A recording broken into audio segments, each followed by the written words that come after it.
저는 올해 73 조순자입니다. 자식 둘을 키워내고 남편을 먼저 보낸 지도 10년이 훌쩍 넘었네요. 이제는 다리도 예전 같지 않고 허리에서는 시큰한 통증이 떠날 날이 없어요. 그래도 명절만큼은 자식들 먹일 음식만큼은 제 손으로 해야 직성이 풀리는 어쩔 수 없는 옛날 사람인가 봅니다. 아들 명진이와 딸 명희 그리고 그 짝들까지 모두 모여봐야 내 식구뿐인 단출한 상이지만 그 상을 채우기 위해 저는 명절 며칠 전부터 뼈가 닳도록 일하는 것을 마다하지 않았습니다. 추석 전날 밤이었어요. 거실 시계가 자정을 알리는 소리가 유난히 크게 들렸습니다. 저는 허리를 두드리며 가스레인지 앞에 서서 마지막으로 토랑국간을 보고 있었습니다. 들깨가루를 넉넉하게 풀어넣은 국물은 구수하고 진한 향을 피워 올렸지요. 이미 저녁부터 핏물을 빼고 2번이나 삶아 기름기를 걷어낸 갈비는 양념에 재워 하룻밤 숙성시키는 중이었어요. 내일 아침 압력솥에 쪄내기만 하면 아이들이 좋아하는 부드러운 갈비찜이 완성될 겁니다. 명절 음식이라는 게 다 그렇듯 손이 많이 가고 고된 일의 연속이에요. 하지만 자식들 입에 맛있는 음식이 들어가는 모습을 상상하면 쑤시는 허리 통증도 잊을 만했습니다. 다음 날 아침 약속한 시간은 오전 10시였습니다. 저는 새벽같이 일어나 갈비찜을 찌고 갖은 나물을 무치고 마지막으로 토랑국까지 데워 상에 올렸어요. 그런데 10시가 지나고 11시가 다 되어가도록 집은 조용하기만 했습니다. 혹시 오는 길에 차가 막히나 싶어 창밖을 몇 번이나 내다봤는지 몰라요. 아들 명진에게 전화를 걸어보니 그제야 웅얼거리는 목소리로 거의 다 왔다고 하더군요. 결국 아들 내외와 딸 내외가 저희 집 현관문을 열고 들어선 것은 11시 반이 훌쩍 넘은 시간이었습니다. 어머니, 저희 왔어요. 아들 명진이가 멋쩍은 미소를 지으며 들어섰고 며느리는 조용히 고개를 숙이며 과일 바구니를 내려놓았습니다. 뒤이어 들어온 딸 명희와 사위의 표정은 그다지 밝아 보이지 않았어요. 엄마, 차가 얼마나 막히던지. 아주 거북이 걸음으로 왔네. 딸 명희가 하품을 하며 거실 소파에 털썩 주저앉았습니다. 그 모습에 저는 애써 서운한 마음을 감추고 웃으며 말했어요. 오느라 고생했다. 얼른 손 씻고 와서 밥 먹자. 너희 온다고 해서 갈비찜이랑 토랑국 잔뜩 해놨어. 아, 진짜? 엄마, 아직도 이런 걸 직접 해? 요즘은 배달 음식도 잘 나오는데 그냥 시켜 먹는 게 낫지 않아? 엄마도 힘들고. 명희의 말에는 가시가 돋쳐 있었습니다. 저의 수고를 알아주기는커녕 귀찮은 일이나 하는 늙은이 취급하는 듯한 말투였어요. 사위는 그저 아내의 옆에서 어색하게 웃고만 있을 뿐이었죠. 분위기가 싸늘해지는 것을 느낀 아들 명진이가 급하게 나섰습니다. 명희야, 무슨 말을 그렇게 하니? 어머니가 우리 먹이려고 얼마나 고생하셨는데. 어머니, 정말 맛있겠어요. 얼른 먹어요. 배고프다. 아들의 중재 덕분에 우리는 겨우 식탁에 둘러앉을 수 있었습니다. 하지만 이미 제 마음은 차갑게 식어버린 뒤였어요. 그래도 애써 표정을 관리하며 아이들 그릇에 갈비찜을 넉넉히 덜어주었습니다. 밥을 먹는 내내 명희는 스마트폰만 들여다보며 젓가락을 깨작거렸습니다. 그 모습에 더는 아무 말도 하고 싶지 않았어요. 식사가 끝나고 과일을 내오자 명희가 보란 듯이 큼지막한 명품 가방을 뒤적이기 시작했습니다. 저는 혹시나 용돈이라도 챙겨주려나 속으로 잠시 기대했던 것이 사실입니다. 자식에게 받는 용돈이 뭐 그리 대수겠냐마는 그건 돈의 액수를 떠나 저를 생각하는 마음의 표시라고 여겼으니까요. 하지만 제 기대는 곧 산산조각이 났습니다. 딸은 지갑을 꺼내더니 그 안에서 꼬깃꼬깃 접힌 1,000원짜리 지폐 5장과 동전 몇 개를 꺼내 식탁 위에 탁 소리가 나게 던졌습니다. 동전 하나가 대구르르 굴러 제 찻잔 옆에 멈춰 섰어요. 자, 엄마. 5,300원. 이걸로 퉁치자. 엄마가 지난번에 뭐 사다 달라고 심부름 시켰잖아. 그 값이야. 됐지? 딸의 입가에는 비웃음이 걸려 있었습니다. 그 순간 제 머릿속이 하얗게 비는 듯한 충격을 받았어요. 주변의 모든 소리가 멀어지고 딸의 그 경멸 어린 표정과 식탁 위에 흩어진 돈만이 보였습니다. 제가 언제 심부름을 시켰던가요? 기억조차 나지 않는 사소한 부탁이었을 겁니다. 그 값어치가 평생을 바쳐 키운 딸에게 고작 5,300원짜리 모욕으로 돌아온 것이었습니다. 아들 명진이가 사색이 되어 소리쳤어요. 최명희, 너 지금 뭐 하는 짓이야? 당장 엄마한테 사과드려. 그러면서 명진이는 황급히 자신의 주머니에서 하얀 봉투를 꺼내 제게 내밀었습니다. 어머니, 이거 받으세요. 명희가 철이 없어서 그래요. 봉투 안에는 빳빳한 5만 원권 4장, 20만 원이 들어 있었습니다. 하지만 그 돈이 제 눈에 들어올 리가 없었어요. 제 심장은 얼음장처럼 차가워졌고 더 이상 참을 수가 없었습니다. 저는 자리에서 일어나 식탁 위에 흩어진 5,300원과 아들이 내민 20만 원이 든 봉투를 말없이 쓸어 담았습니다. 그리고는 딸과 아들의 발치에 그 돈을 던져버렸어요. 가지고 나가라. 제 목소리는 놀랍도록 차분했습니다. 그 돈 들고 너희 둘 다 당장 이 집에서 나가요. 다시는 찾아오지 마. 저는 현관문을 활짝 열고 밖을 가리켰습니다. 명희는 얼굴이 새빨개져서 저를 쏘아보았고 아들은 어쩔 줄 몰라 하며 제 눈치만 살폈어요. 며느리와 사위는 이미 고개를 푹 숙인 채 얼어붙어 있었죠. 저는 같은 말을 반복하지 않았습니다. 그저 굳은 얼굴로 문 밖을 가리킬 뿐이었습니다. 결국 딸 내외가 먼저 도망치듯 집을 나섰고 아들 내외도 그 뒤를 따라 쫓기듯 사라졌습니다.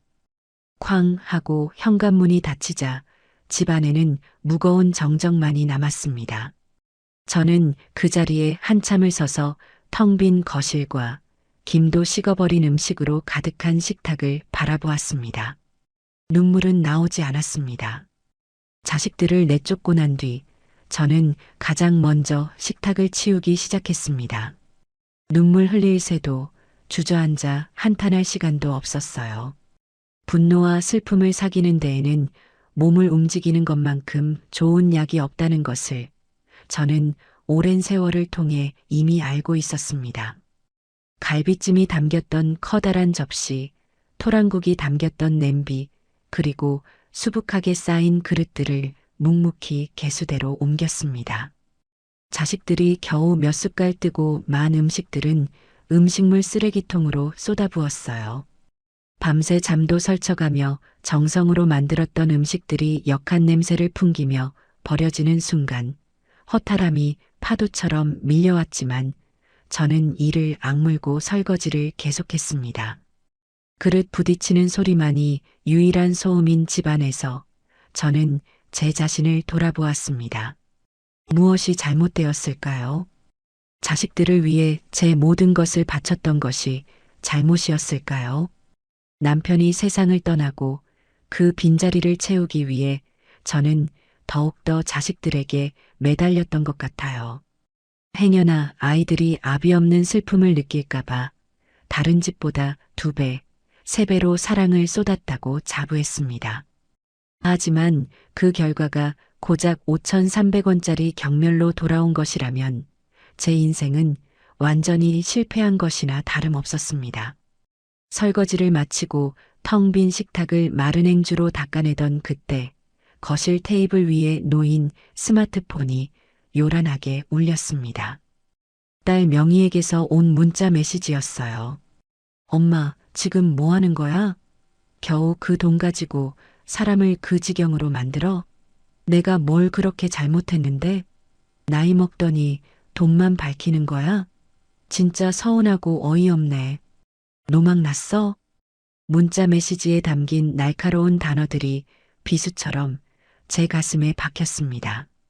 저는 더 이상 답장할 기력조차 남아있지 않았어요. 그저 말없이 딸의 번호를 차단하고 메시지를 삭제했습니다. 더 이상은 상처받고 싶지 않았어요. 이 지긋지긋한 감정의 소모를 이제는 끝내야만 했습니다. 마음이 너무 복잡해서 저는 찬장 정리를 시작했습니다.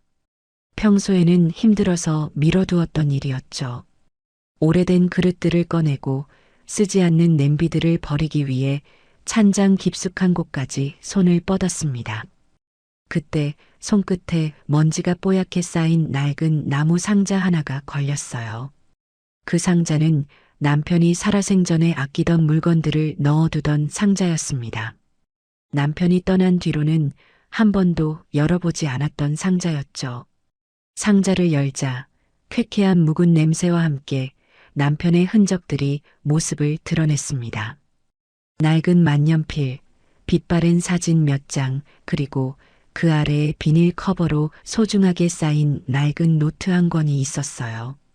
저는 조심스럽게 그 노트를 꺼내 들었습니다. 노트의 표지에는 남편의 익숙한 필체로 세상에서 가장 맛있는 순자의 밥상이라고 적혀 있었습니다. 한 장, 한 장 노트를 넘기자 제 눈에는 금세 눈물이 차올랐습니다. 그 노트는 남편이 저의 요리법을 꼼꼼하게 기록해둔 세상에 단 하나뿐인 레시피 북이었습니다. 제가 무심코 김치찌개를 끓일 때 넣던 재료의 순서부터 잡채에 들어가는 채소를 볶는 시간까지 남편은 제 어깨 너머로 본 모든 것을 세세하게 기록해 두었던 것입니다. 노트 곳곳에는 이날의 미역국은 아내가 아파서 끓여준 것. 세상에서 제일 맛있었다. 갈비찜 양념은 역시 우리 아내가 최고. 같은 남편의 사랑스러운 메모들도 가득했습니다. 노트의 마지막 장을 펼쳤을 때 저는 결국 소리내어 울고 말았습니다. 거기에는 남편이 병상에 누워있을 때 입맛이 없다던 그를 위해 제가 밤새 연구해서 만들었던 약과 레시피가 적혀 있었습니다. 그리고 그 레시피 아래 힘없는 글씨로 남편의 마지막 말이 남겨져 있었어요. 여보, 당신 손은 보물이야. 이 보물 같은 손으로 당신은 뭐든지 할 수 있을 거요. 그러니 내가 없더라도 절대로 주저앉지 마시오. 당신 자신을 위해 살아가시오. 남편은 이미 알고 있었나 봅니다. 제가 자식들에게 모든 것을 내어주고 결국에는 상처받게 될 것이라는 사실을요. 그래서 제게 이 노트를, 이 마지막 말을 유산처럼 남겨준 것이었습니다. 저는 남편의 온기가 남아있는 듯한 그 노트를 가슴에 품고 한참을 울었습니다. 실컷 울고 나니 이상하게도 마음이 편안해졌어요. 슬픔과 분노로 가득했던 제 마음에 작은 불씨 하나가 피어나는 것 같았습니다. 그래요. 이제는 더 이상 자식들을 위해 밥상을 차리지 않을 겁니다. 남편이 보물이라고 말해주었던 이 두 손으로 이제부터는 온전히 저 자신을 위한 인생을 요리해 볼 참입니다. 저는 그 길로 일어나 먼지를 털어내고 거울 앞에 섰습니다. 거울 속에는 눈물로 엉망이 된 늙은 여인이 서 있었지만 그 눈빛만큼은 그 어느 때보다 단단하게 빛나고 있었습니다.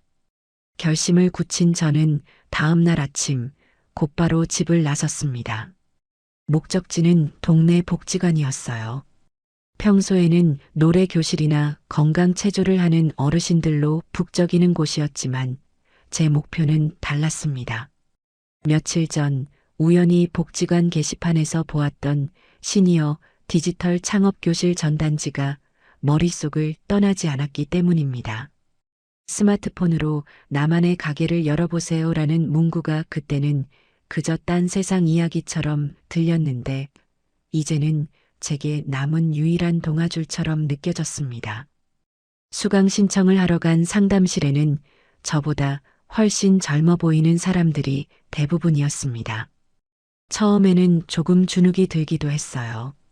스마트폰이라고는 겨우 전화나 받고 문자 메시지를 확인하는 용도로만 쓰던 제가 과연 잘 해낼 수 있을까 덜컥 겁이 나기도 했습니다. 하지만 남편의 노트를 생각하며 용기를 냈습니다. 어르신, 요즘은 인터넷으로 물건 파는 게 예전처럼 어렵지 않아요. 제가 차근차근 알려드릴게요. 무엇을 팔고 싶으신데요? 20살 남짓되어 보이는 젊은 남자 강사가 친절하게 물었습니다. 저는 망설임 없이 대답했어요. 약과랑 식혜요. 우리 영감이 세상에서 제일 맛있다고 했던 겁니다. 그렇게 저의 새로운 도전이 시작되었습니다. 첫 수업부터 난관의 연속이었어요. 회원가입을 하는 데만 1시간이 꼬박 걸렸고 사진을 찍어 올리는 법을 배우는 데에는 반나절이 걸렸습니다. 젊은 사람들은 손가락으로 쓱쓱 몇 번 만지면 뚝딱 해내는 일들이 제게는 마치 높은 산처럼 느껴졌어요. 하지만 저는 포기하지 않았습니다. 수업이 끝나고 집에 돌아와서도 밤늦도록 스마트폰을 붙잡고 연습하고 또 연습했어요. 돋보기를 코끝에 걸치고 작은 글씨와 씨름하다 보면 어느새 동이 트기도 했습니다. 며칠간의 고군분투 끝에 저는 드디어 남편이 사랑한 순잔의 밥상이라는 이름으로 저만의 온라인 스토어를 열 수 있었습니다. 남편의 노트에 적힌 레시피 그대로 정성껏 만든 약과와 식혜 사진을 찍어 올렸어요. 조명도 배경도 볼품 없었지만 음식만큼은 진심을 다해 만들었습니다. 첫 주문을 기다리는 시간은 피가 마를 정도로 길게 느껴졌어요. 아무도 이 늙은이의 음식을 사주지 않으면 어떡하나 불안한 마음에 스마트폰만 하염없이 들여다보았습니다. 그리고 스토어를 연 지 사흘째 되던 날 오후 띠링하고 경쾌한 알림음이 울렸습니다. 첫 주문이 들어온 것이었어요. 동네에 사는 주부 한 분이 약과 한 세트를 주문한 것이었습니다. 저는 너무 기뻐서 저도 모르게 만세를 부를 뻔했습니다. 제 손으로, 제 능력으로 번 첫 돈이었습니다. 금액은 얼마 되지 않았지만 그 어떤 돈보다도 값지게 느껴졌어요. 저는 서툰 솜씨로 감사 인사가 담긴 쪽지를 쓰고 약과가 부서지지 않도록 꼼꼼하게 포장했습니다. 첫 주문을 시작으로 하루에 한두 건씩 주문이 들어오기 시작했습니다. 동네 이웃들이나 복지관 친구들이 팔아준 것이 대부분이었지만 저는 개의치 않았어요. 주문이 들어올 때마다 신이 나서 주방에서 콧노래를 부르며 음식을 만들었습니다. 그렇게 하루하루가 활기로 채워져 가던 어느 날 불청객이 찾아왔습니다. 딸 명희였어요.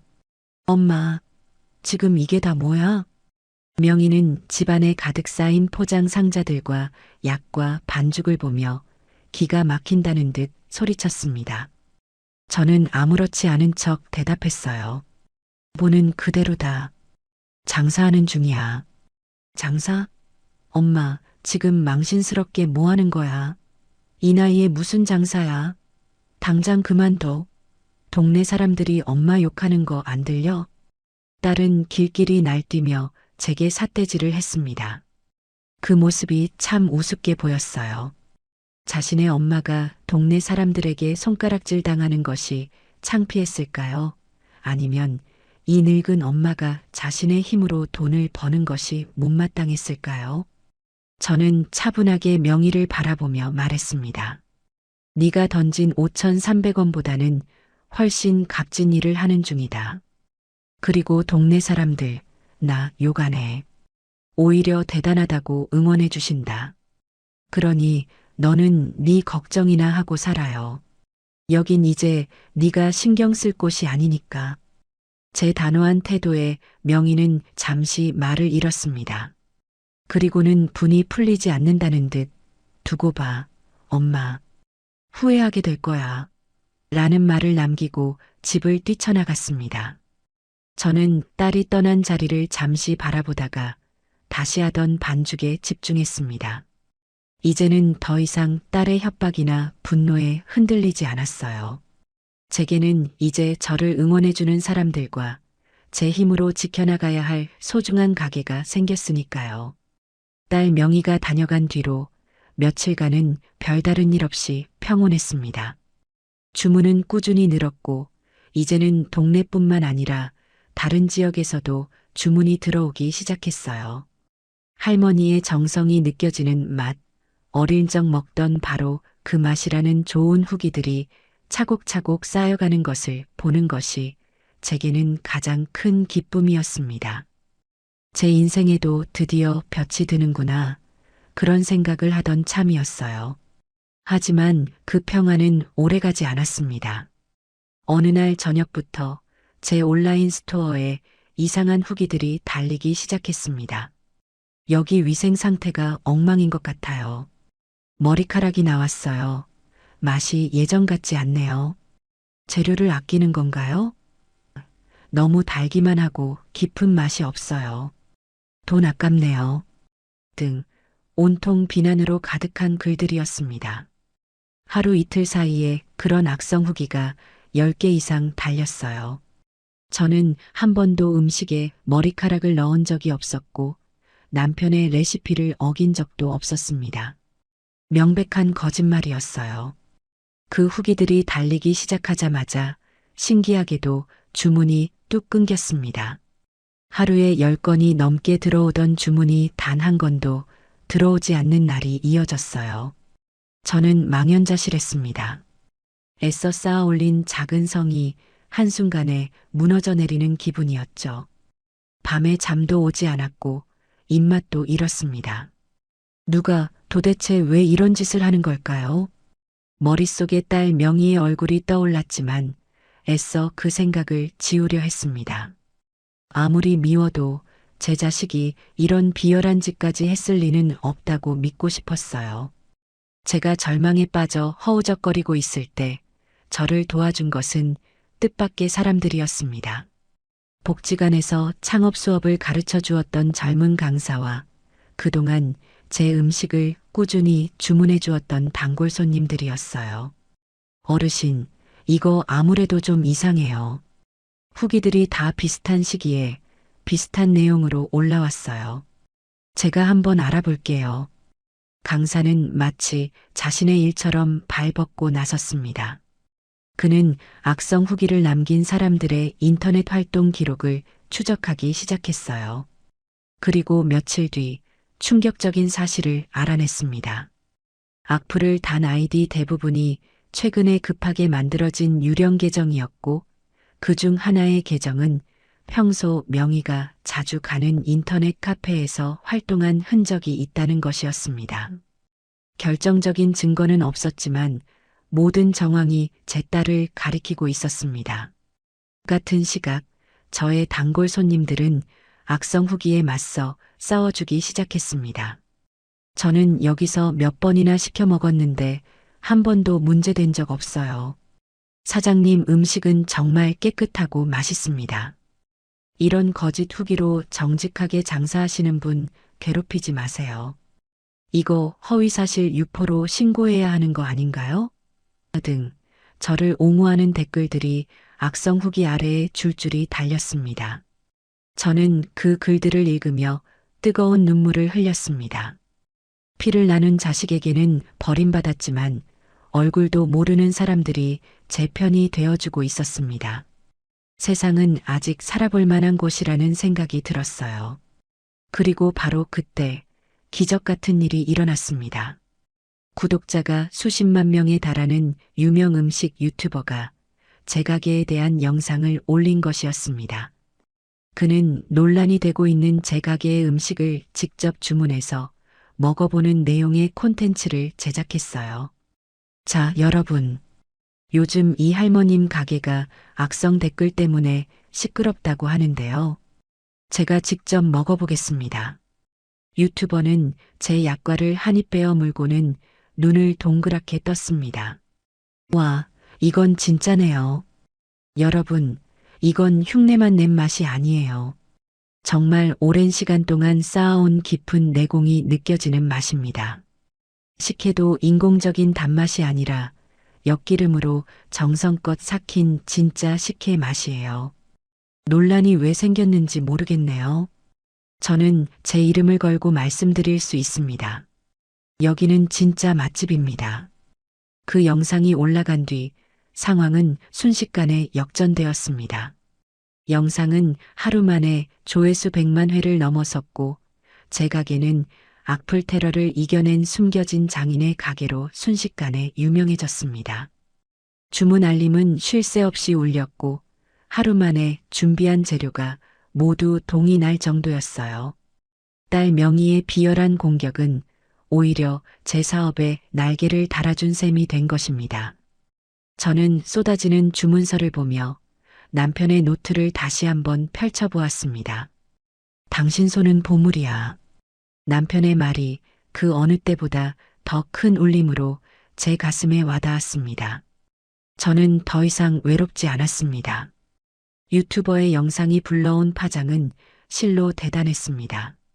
제 작은 가게는 하루아침에 전국의 주목을 받는 명소가 되었어요.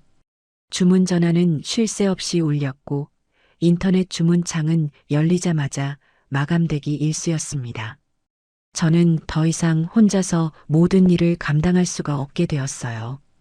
결국 복지관 강사의 도움을 받아 동네 어르신 2분을 직원으로 고용하고 기존의 작은 주방으로는 어림도 없어 상가 건물 한쪽에 번듯한 작업실까지 얻게 되었습니다. 남편이 남겨준 낡은 노트 한 권으로 시작한 일이 이제는 저 혼자만의 것이 아닌 어엿한 사업체가 된 것입니다. 새로운 작업실은 환하고 넓었습니다. 커다란 스테인리스 작업대와 반짝이는 새 오븐을 들여놓던 날, 저는 직원으로 오신 할머니들과 함께 웃으며 막걸리 한 잔을 기울였습니다. 평생을 남편과 자식의 뒷바라지만 하다가 이른이 넘어 제 이름 석 자를 걸고 일하게 되니 하루하루가 꿈만 같았어요. 함께 일하는 동료가 생기니 외로울 틈도 없었습니다. 우리는 서로의 쑤시는 허리를 두드려주며 약과를 만들고 지난 드라마 이야기를 하며 식혜를 포장했습니다. 웃음소리가 끊이지 않는 작업실은 제게 새로운 집이자 새로운 가족이 되어 주었습니다. 하지만 저의 이런 행복이 누군가에게는 배 아픈 질투의 대상이 되었나 봅니다. 그 무렵부터 딸 명희와 사위가 제 작업실 주변을 맴돌기 시작했어요. 처음에는 그저 멀리서 기웃거리는 정도이더니 나중에는 대놓고 작업실 앞을 찾아와 저를 기다렸습니다. 엄마, 이야기 좀 해. 어느 날 퇴근길에 명희가 사위와 함께 제 앞을 막아섰습니다. 저는 굳이 피하지 않고 담담하게 물었어요. 무슨 할 말이 남았다고 찾아왔니? 엄마, 사업이 그렇게 잘 된다며? 돈도 많이 벌었다면서. 그런데 엄마 혼자만 그렇게 잘 살면 되는 거야? 자식들 생각은 안 해? 명희의 목소리에는 노골적인 시기심과 원망이 가득했습니다. 저는 기가 막혀서 헛웃음이 나왔어요. 내가 니들 생각까지 해야 할 이유가 있나? 나를 5,300원짜리로 취급하고 내 가게에 망하라고 저주를 퍼부은 게 바로 너희들이잖니? 그건 그때 일이고 엄마가 먼저 우릴 내쫓았잖아. 그리고 엄마 돈이 결국 우리 돈이지. 누구 돈이야? 어차피 나중에 다 우리한테 물려줄 거면서 뭘 그렇게 빡빡하게 굴어. 옆에 있던 사위도 거들었습니다. 장모님, 저희가 잘못했습니다. 하지만 저희도 좀 삽시다. 명희 엄마가 저렇게 성공하셨는데 저희가 이렇게 힘들게 사는 건 도리가 아니잖아요. 좀 도와주십시오. 그들의 뻔뻔함에 저는 더 이상 말을 섞고 싶지 않았습니다. 저는 차갑게 돌아섰어요. 꿈 깨거라. 너희에게 물려줄 재산은 단 1원도 없다. 그러니 앞으로는 너희 힘으로 벌어서들 살아. 다시는 찾아오지 마라. 제 단호한 거절에 딸 내외의 얼굴이 흉측하게 일그러졌습니다. 그들은 제 등 뒤에 대고 악에 바친 소리를 질렀지만 저는 한 번도 뒤돌아보지 않고 집으로 향했습니다. 그들의 탐욕이 여기서 끝이 아닐 것이라는 불길한 예감이 들었지만 저는 두렵지 않았습니다. 이제 제 곁에는 저를 지켜주는 좋은 사람들이 있었으니까요. 역시나 제 예감은 틀리지 않았습니다. 며칠 뒤 제 집으로 법원에서 보낸 등기후 편물이 하나 도착했습니다. 봉투를 뜯어본 저는 제 눈을 의심했어요. 그 안에는 성년후견 개시 심판 청구서라는 것이 들어 있었습니다. 청구인은 딸 최명희와 사위 박서준, 사건 본인, 즉 후견을 받아야 할 사람의 이름에는 제 이름 조순자가 적혀 있었습니다. 그들은 제가 고령으로 인해 정상적인 판단 능력이 결여되어 재산 관리를 제대로 할 수 없으니 자식인 자신들이 저희 법정 후견인이 되어야 한다고 주장하고 있었습니다. 제 모든 재산을 법적으로 빼앗아 가려는 그들의 마지막 발악이 시작된 것이었습니다. 청구서에는 제가 최근 갑자기 사업을 시작한 것이나 주변 사람들에게 돈을 헤프게 쓰는 것, 그리고 자식들을 이유 없이 내쫓은 것 등이 모두 판단 능력이 흐려진 증거라고 적혀 있었습니다. 어이가 없어서 웃음이 터져 나왔어요. 동시에 피가 거꾸로 솟는 듯한 분노가 치밀어 올랐습니다. 자식이라는 이름으로 어떻게 이런 짓까지 할 수 있을까요? 저는 곧바로 복지관의 젊은 강사에게 연락했습니다. 그는 서류를 보더니 이미 예상했다는 듯 침착하게 말했습니다. 어르신, 너무 걱정 마세요. 이건 상대방의 일방적인 주장일 뿐이에요. 어르신이 정상적인 판단 능력을 가지고 계시다는 것만 증명하면 아무 문제 없습니다. 제가 아는 변호사님께 바로 연락해서 도와달라고 할게요. 그의 셔츠를 입은 든든한 모습에 저는 불안했던 마음을 가라앉힐 수 있었습니다. 그래요. 이제는 더 이상 예전처럼 속수무책으로 당하기만 하던 조순자가 아니었습니다. 저는 제 인생을, 제 재산을 지키기 위해 싸울 준비가 되어 있었습니다. 그날 밤 저는 남편의 레시피 노트를 펼쳐놓고 뜬 눈으로 밤을 새웠습니다. 남편의 글씨를 보고 있자니 두려움 대신 싸워야 할 이유와 용기가 샘솟는 듯 했습니다.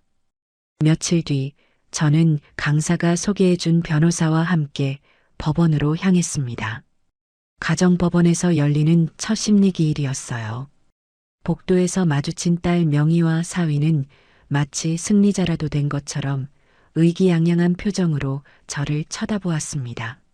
그들의 눈에는 늙고 힘없는 어머니를 상대로 손쉬운 승리를 예상하는 오만함이 가득했어요. 저는 아무런 표정 없이 그들을 지나쳐 조정실로 들어갔습니다.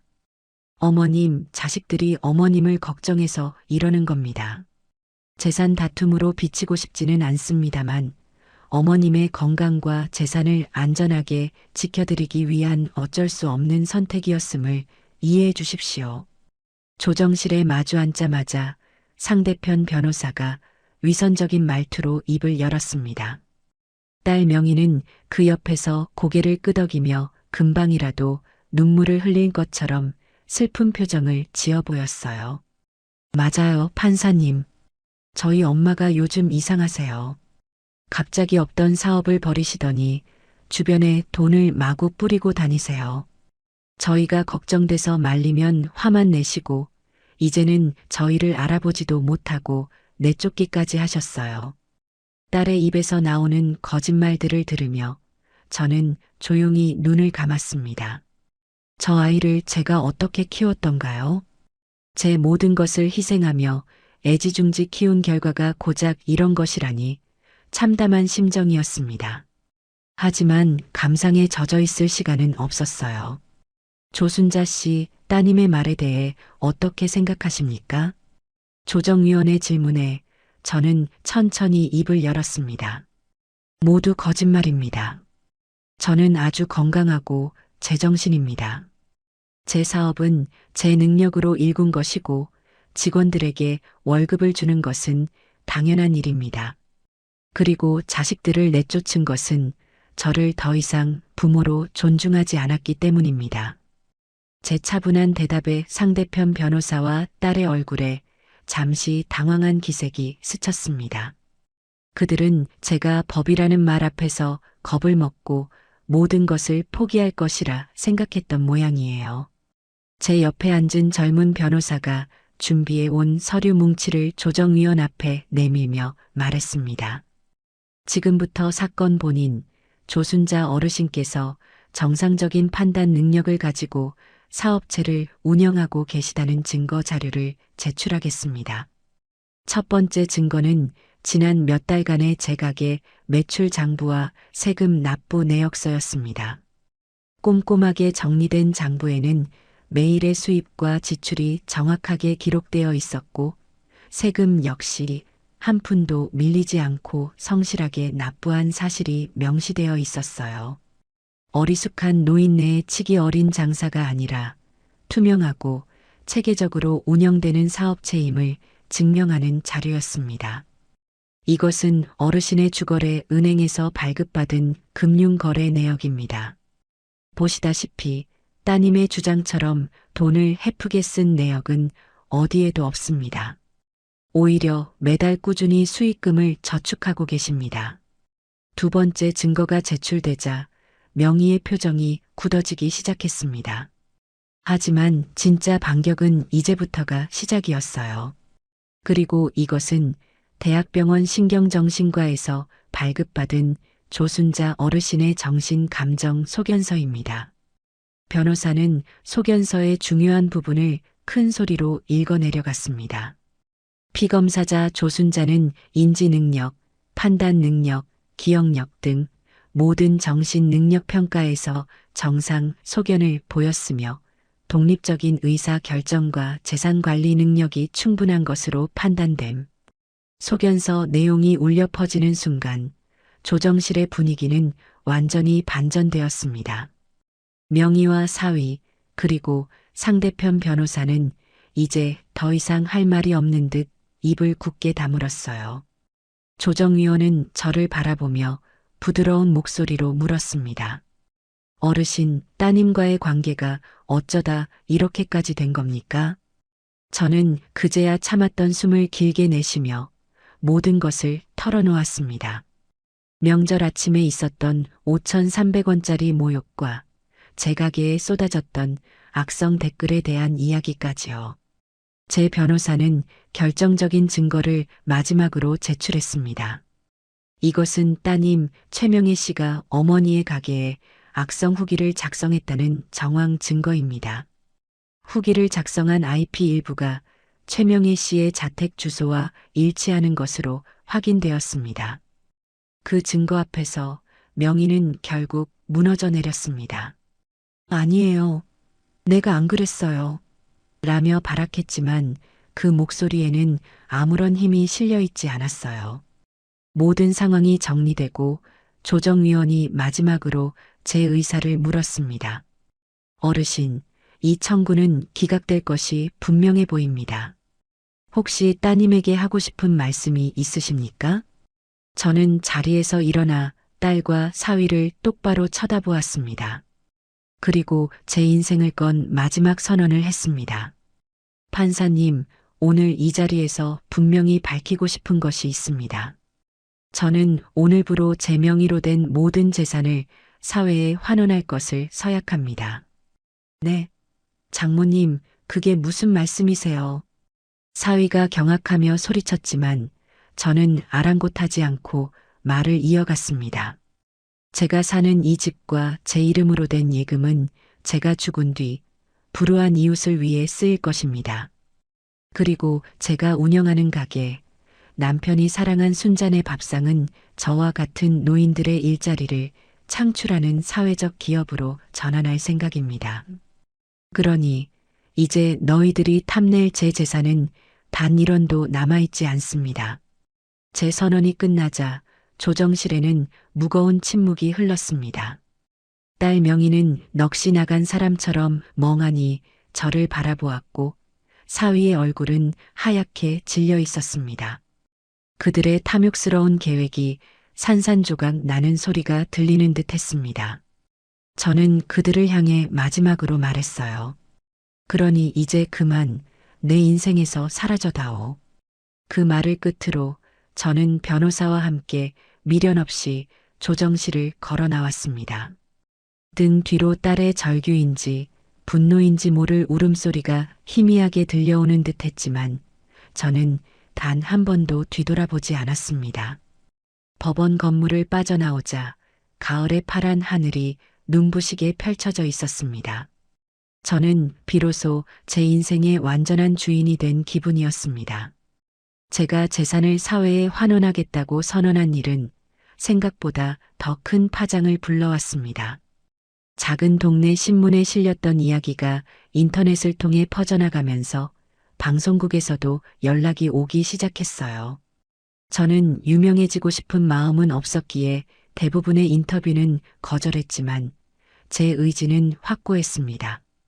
변호사의 도움을 받아 유언장을 공증하고 가게를 사회적 기업으로 전환하기 위한 절차를 차근차근 밟아나갔습니다. 그 소식이 알려진 뒤 딸 명희와 사위는 완전히 무너져 내렸습니다. 그들이 마지막 동아줄처럼 여기고 있던 어머니의 재산이라는 환상이 깨져버렸기 때문이죠. 얼마 지나지 않아 사위의 사업이 부도가 났다는 소식을 들었습니다. 애초에 제 재산을 담보로 무리하게 사업을 벌였던 모양이에요. 그들이 살던 번듯한 아파트도 경매로 넘어가고 결국 월세방을 전전하는 신세가 되었다는 이야기도 동네 친구를 통해 전해 들었습니다. 화려하게 치장하고 다니던 딸 명희는 생계를 위해 마트 계산원으로 취직했다고 합니다. 한 번은 장을 보러 갔다가 계산대에서 굳은 얼굴로 바코드를 찍고 있는 딸과 마주친 적이 있었어요. 저와 눈이 마주친 순간 명희는 화들짝 놀라며 고개를 푹 숙였습니다. 예전처럼 윤기가 흐르던 얼굴은 온데간데였고 피곤과 절망에 절어 푸석푸석해진 얼굴만 남아 있었습니다. 저는 아무 말 없이 계산만 하고 돌아섰지만 그날 밤 잠을 이루기가 어려웠습니다. 통쾌한 마음보다는 씁쓸하고 아픈 마음이 더 컸어요. 아무리 미워도 제 배 아파 낳은 자식이었으니까요. 반면에 아들 명진이에게는 작은 변화가 생겼습니다. 그동안 명희의 등살에 눌려 기 한 번 제대로 펴지 못했던 아들은 동생의 몰락을 지켜보며 무언가 깨달은 바가 있었던 것 같아요. 어느 날 저녁 아들이 작업복 차림으로 제 가게를 찾아왔습니다. 손에는 작은 음료수 한 박스를 들고 있었어요. 어머니, 일 끝나고 오는 길에 들렀어요. 직원분들이랑 같이 드세요. 아들은 제 앞에 서는 것조차 어려워하며 쭈뼛거렸습니다. 저는 아무 말 없이 아들이 내민 박스를 받아들었어요. 이게 무슨 일이야?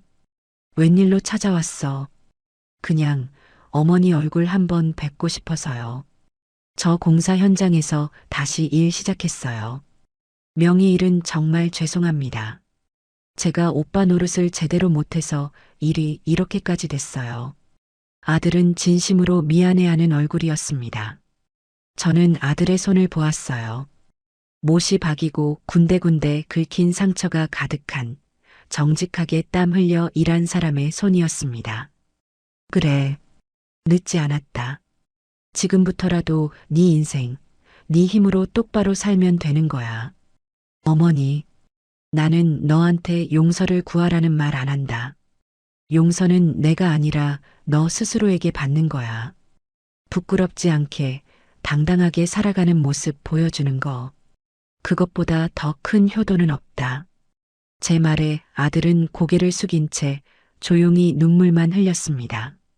저는 주방으로 들어가 따뜻한 식혜 한 그릇을 담아 아들에게 건넸습니다. 아들은 어린아이처럼 훌쩍이며 그 식혜를 단숨에 들이켰어요. 그날 이후로 아들은 종종 퇴근길에 가게에 들러 굳은 일을 돕고 가곤 했습니다. 무거운 밀가루 포대를 나르기도 하고 가게 앞을 깨끗하게 청소하기도 했어요. 우리는 많은 대화를 나누지는 않았지만 땀 흘려 함께 일하는 시간 속에서 깨졌던 신뢰가 아주 조금씩 천천히 회복되고 있다는 것을 느낄 수 있었습니다. 시간이 흘러 다시 추석 명절이 돌아왔습니다. 작년에 그 텅 비고 차가웠던 명절과는 모든 것이 달라져 있었어요. 남편이 사랑한 순잔의 밥상은 이제 동네의 사랑방 같은 곳이 되었습니다. 저는 명절을 앞두고 가게를 찾는 손님들에게 나누어줄 송편을 빚기 위해 이른 아침부터 분주하게 움직였습니다.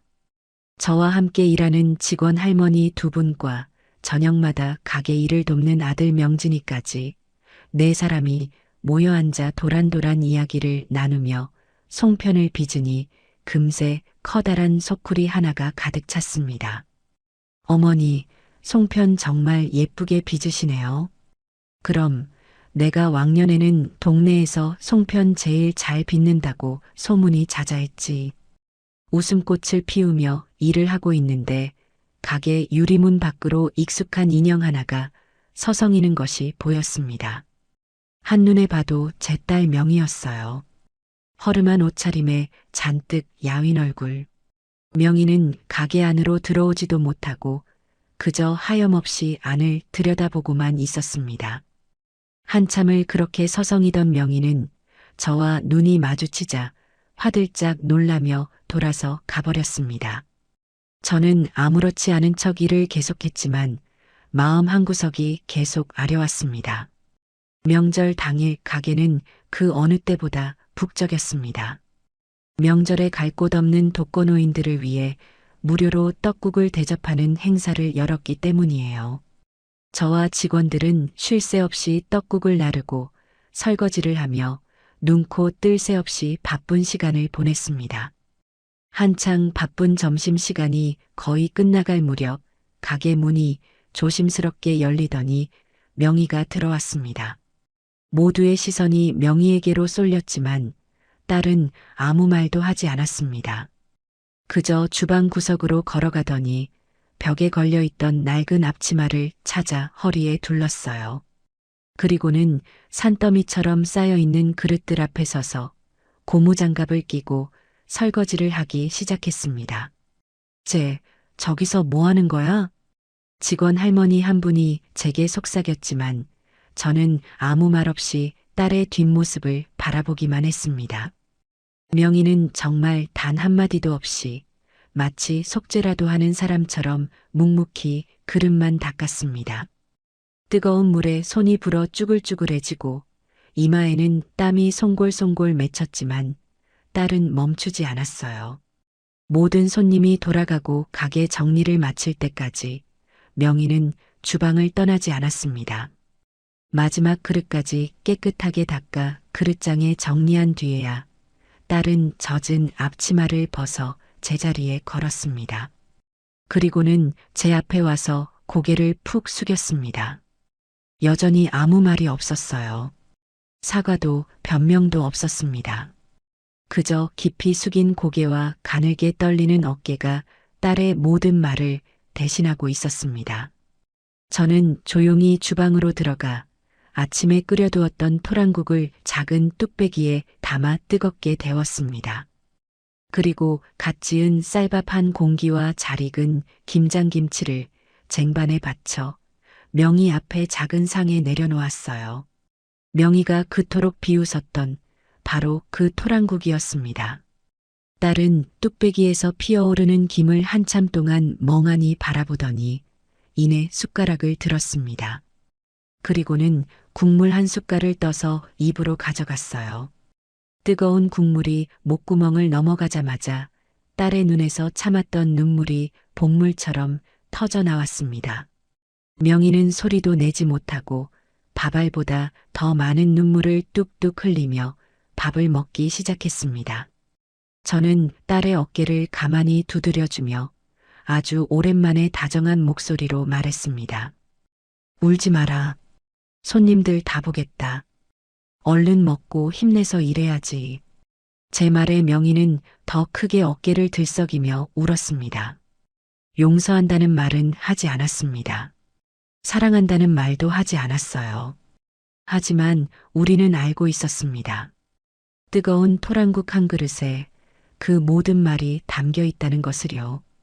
길고 길었던 우리의 갈등은 그렇게 소박하지만 따뜻한 밥상 앞에서 비로소 끝이 나고 있었습니다. 그것은 완벽한 해피엔딩은 아닐지 몰라도 상처투성이 가족이 서로를 보듬으며 새로운 첫걸음을 내딛는 진정한 시작이었습니다. 안녕하세요. 제 이름은 하영순, 나이는 73입니다. 요즘 세상에 저 같은 할머니가 또 있을까 싶어요. 남들은 명절만 되면 자식들 손주들 올 생각에 마음이 설렌다는데 저는요, 이상하게 명절이 다가올수록 가슴이 답답하고 숨이 턱턱 막혀왔거든요.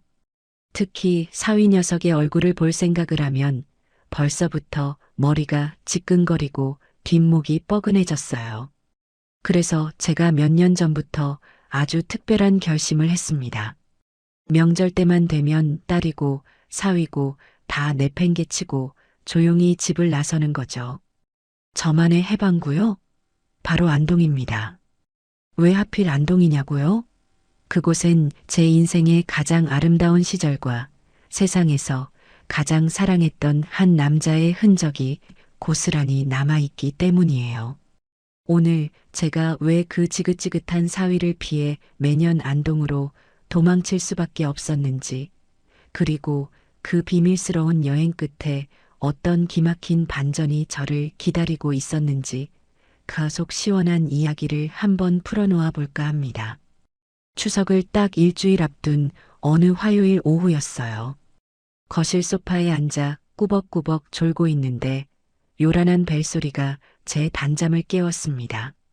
화면에 뜬 우리 딸 지수라는 이름을 보는 순간 제 마음속에서는 올 것이 왔구나 하는 작은 한숨이 터져 나왔죠.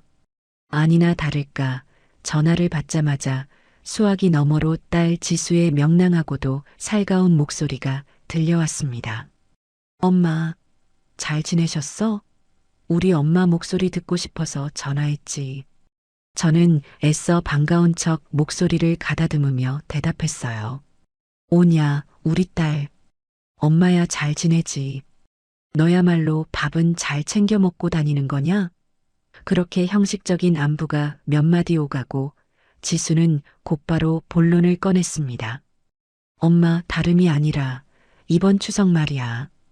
우리 언제쯤 내려가면 좋을까? 현우 씨는 연휴 시작하자마자 가서 장모님이랑 같이 맛있는 것도 해먹고 으쌰으쌰 힘도 좀 써드리고 싶다는데 엄마 생각은 어때? 딸의 목소리만 들렸다면 얼마나 좋았을까요? 지수의 말이 채 끝나기도 전에 수화기 너머 저편에서 낯익으면서도 영 부담스러운 목소리가 훅 끼어들었습니다. 바로 제 사위 정현우였죠. 장모님, 저 현우입니다. 잘 지내셨죠? 지수 말대로 저희 이번에 좀 일찍 내려가서 장모님 힘드신 일 좀 덜어드리려고요. 특히 그 창고 말입니다. 장모님. 거기 쌓인 먼지가 몇 년치는 될 텐데 이번 기회에 저랑 같이 싹 한번 정리하시죠. 제가 또 정리 전문가 아니겠습니까? 능글맞고 넉살 좋은 사위의 목소리에 제 속은 벌써부터 기름을 부은 듯 느글거리기 시작했습니다. 창고 정리. 저 녀석의 입에서 저 말이 나올 줄 제가 이미 알고 있었어요. 저에게는 남편과의 추억이 깃든 보물 창고가 저 녀석의 눈에는 그저 먼지 쌓인 고물 창고 혹은 돈 될 만한 물건들이 숨겨진 노다지 창고로만 보였을 테니까요. 저는 애써 불쾌한 기색을 감추고 최대한 평온한 목소리로 대답했습니다. 아이고, 정서방. 마음만도 고맙네. 하지만 창고는 무슨. 너희들 오면 내가 맛있는 거나 실컷 해줘야지. 올 때 힘들 테니 명절 전날 저녁에나 맞춰서 천천히 오려무나. 전화를 끊고 저는 한동안 소파에 멍하니 앉아 있었습니다. 사위 녀석의 창고 정리하시죠. 라는 말이 귓가에 맴돌며 제 평화로운 일상을 뒤흔들고 있었죠. 저는 조용히 자리에서 일어나 제 방으로 들어갔습니다. 그리고는 서랍 깊숙한 곳에 넣어두었던 스마트폰을 꺼내 들었어요. 잠시의 망설임도 없이 저는 곧장 KTX 예매 어플을 열었습니다. 출발지는 서울, 도착지는 안동. 날짜는 명절 이틀 전 새벽. 제 손가락은 마치 오랫동안 연습이라도 한 듯 익숙하고 능숙하게 예매 버튼을 눌렀습니다. 예매가 완료되었습니다. 라는 문구를 확인하는 순간 꽉 막혔던 제 숨통이 비로소 시원하게 트이는 기분이었습니다. 그래, 올해도 떠나는 거다. 지긋지긋한 명절과 속물 같은 사위를 피해서 나만의 해방구, 나만의 안식처인 안동으로 말이에요. 이것이 바로 지난 몇 년간 명절마다 반복되어 온 저만의 비밀스럽고도 유쾌한 탈출 계획이었습니다. 다음 날부터 저는 비밀 작전을 수행하듯 여행 준비를 시작했습니다. 딸 내외의 눈을 피해야 했기에 모든 것은 은밀하고 조용하게 이루어졌죠. 저는 옷장 깊숙한 곳에 숨겨두었던 낡은 여행 가방을 꺼냈습니다. 그리고 그 안에 옷가지 대신 제게는 세상 그 무엇과도 바꿀 수 없는 소중한 보물들을 하나씩 채워 넣기 시작했어요.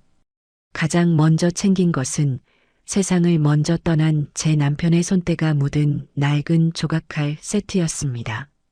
나무를 깎고 다듬을 때 쓰던 그 칼들은 날이 무뎌진 지 오래였지만 제게는 남편의 거칠고 따뜻했던 손길을 느낄 수 있는 유일한 유품이었죠.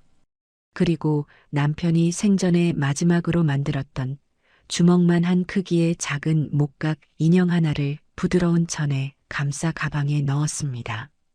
웃고 있는 아이의 모습을 띤 그 인형은 남편이 그토록 보고 싶어 했던 첫 손주의 모습을 상상하며 만든 것이었어요. 마지막으로 빛바랜 흑백 사진 몇 장을 챙겼습니다. 풋풋한 20살의 저와 남편이 안동 월영교 위에서 수줍게 손을 잡고 찍은 사진, 그리고 남편이 자신의 작은 공방에서 작품에 열중하고 있는 모습을 제가 몰래 찍은 사진이었죠. 이 모든 것이 제가 안동으로 떠나는 진짜 이유이자 제 여행의 가장 중요한 목적이었습니다. 저는 단순히 사위를 피해 도망치는 것이 아니었어요. 저는 제 인생의 가장 찬란했던 순간과 제 남편의 영혼을 만나러 가는 길이었습니다. 제 사위 정현우를 처음 만났을 때 저는 정말 복도 많다고 생각했어요. 훤칠한 키에 서글서글한 눈매, 그리고 어른을 공경할 줄 아는 깍듯한 태도까지 무엇 하나 흠잡을 데 없는 완벽한 사위감이었죠. 골동품과 민소품을 감정하고 거래하는 사업을 한다는 그의 직업도 왠지 모르게 멋있고 고상하게 느껴졌습니다. 남편을 일찍 여의고 홀로 외동딸 지수를 키워온 제게 듬직한 아들 하나가 생긴 것 같아 얼마나 든든하고 기뻤는지 몰라요. 지수는 그런 현우 옆에서 세상 가장 행복한 여자의 얼굴을 하고 있었고 저는 두 아이의 미래를 축복하며 기쁜 마음으로 결혼을 허락했습니다. 엄마, 현우 씨 정말 괜찮은 사람이지? 나한테도 잘하고 엄마한테도 싹싹하게 잘하잖아. 딸의 말처럼 현우는 결혼 후에도 변함없이 다정한 남편이자 살가운 사위였습니다. 주말이면 꼬박꼬박 저를 찾아와 말벗이 되어 주었고 제 낡은 집 구석구석을 살피며 장모님, 여기는 위험하니 제가 고쳐드리겠습니다. 라며 굳은 일도 마다하지 않았어요. 하지만 그 완벽해 보였던 사위의 가면이 벗겨지기 시작한 것은 정말 한순간의 일이었습니다. 그날은 현우가 저희 집에 온 지 서너 번째 되던 주말이었어요.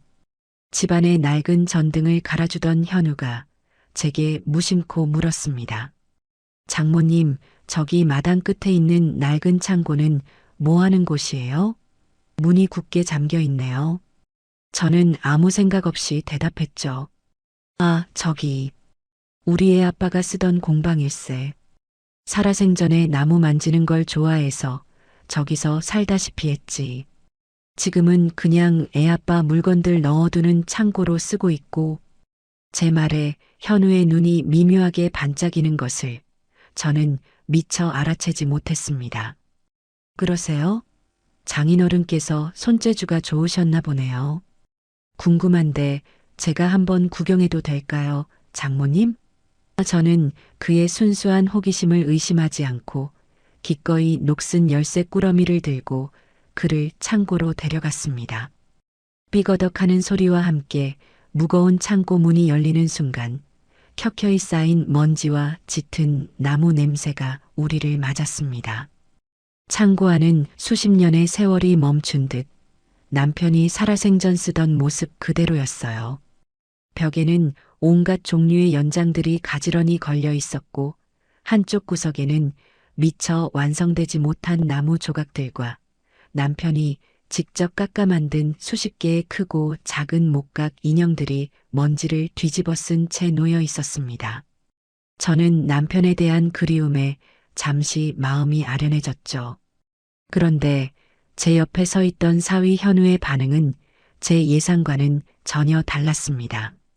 그는 창고 안을 둘러보며 감탄이나 추억에 젖는 대신 마치 돈 되는 물건을 찾아 헤매는 매의 눈으로 먼지 쌓인 작품들을 훑어보기 시작했어요. 그리고는 제게 돌아서서 아주 진지하고도 은밀한 목소리로 말했습니다. 장모님, 이거 그냥 썩히기에는 너무 아까운 물건들 같은데요. 혹시 모르니 제가 아는 전문가 한번 불러서 이게 돈이 될 만한 물건들인지 값이라도 한번 매겨드릴까요? 그 말을 듣는 순간 제 머릿속이 띵하고 울리는 것 같았습니다. 제게는 남편의 땀과 눈물 그리고 영혼이 깃든 이 신성한 공간이 사위의 눈에는 그저 돈이 될 만한 물건들이 쌓여 있는 곳으로밖에 보이지 않았던 겁니다. 저는 그 순간 이 아이의 서글서글한 미소 뒤에 숨겨진 차가운 속물 근성을 보았습니다.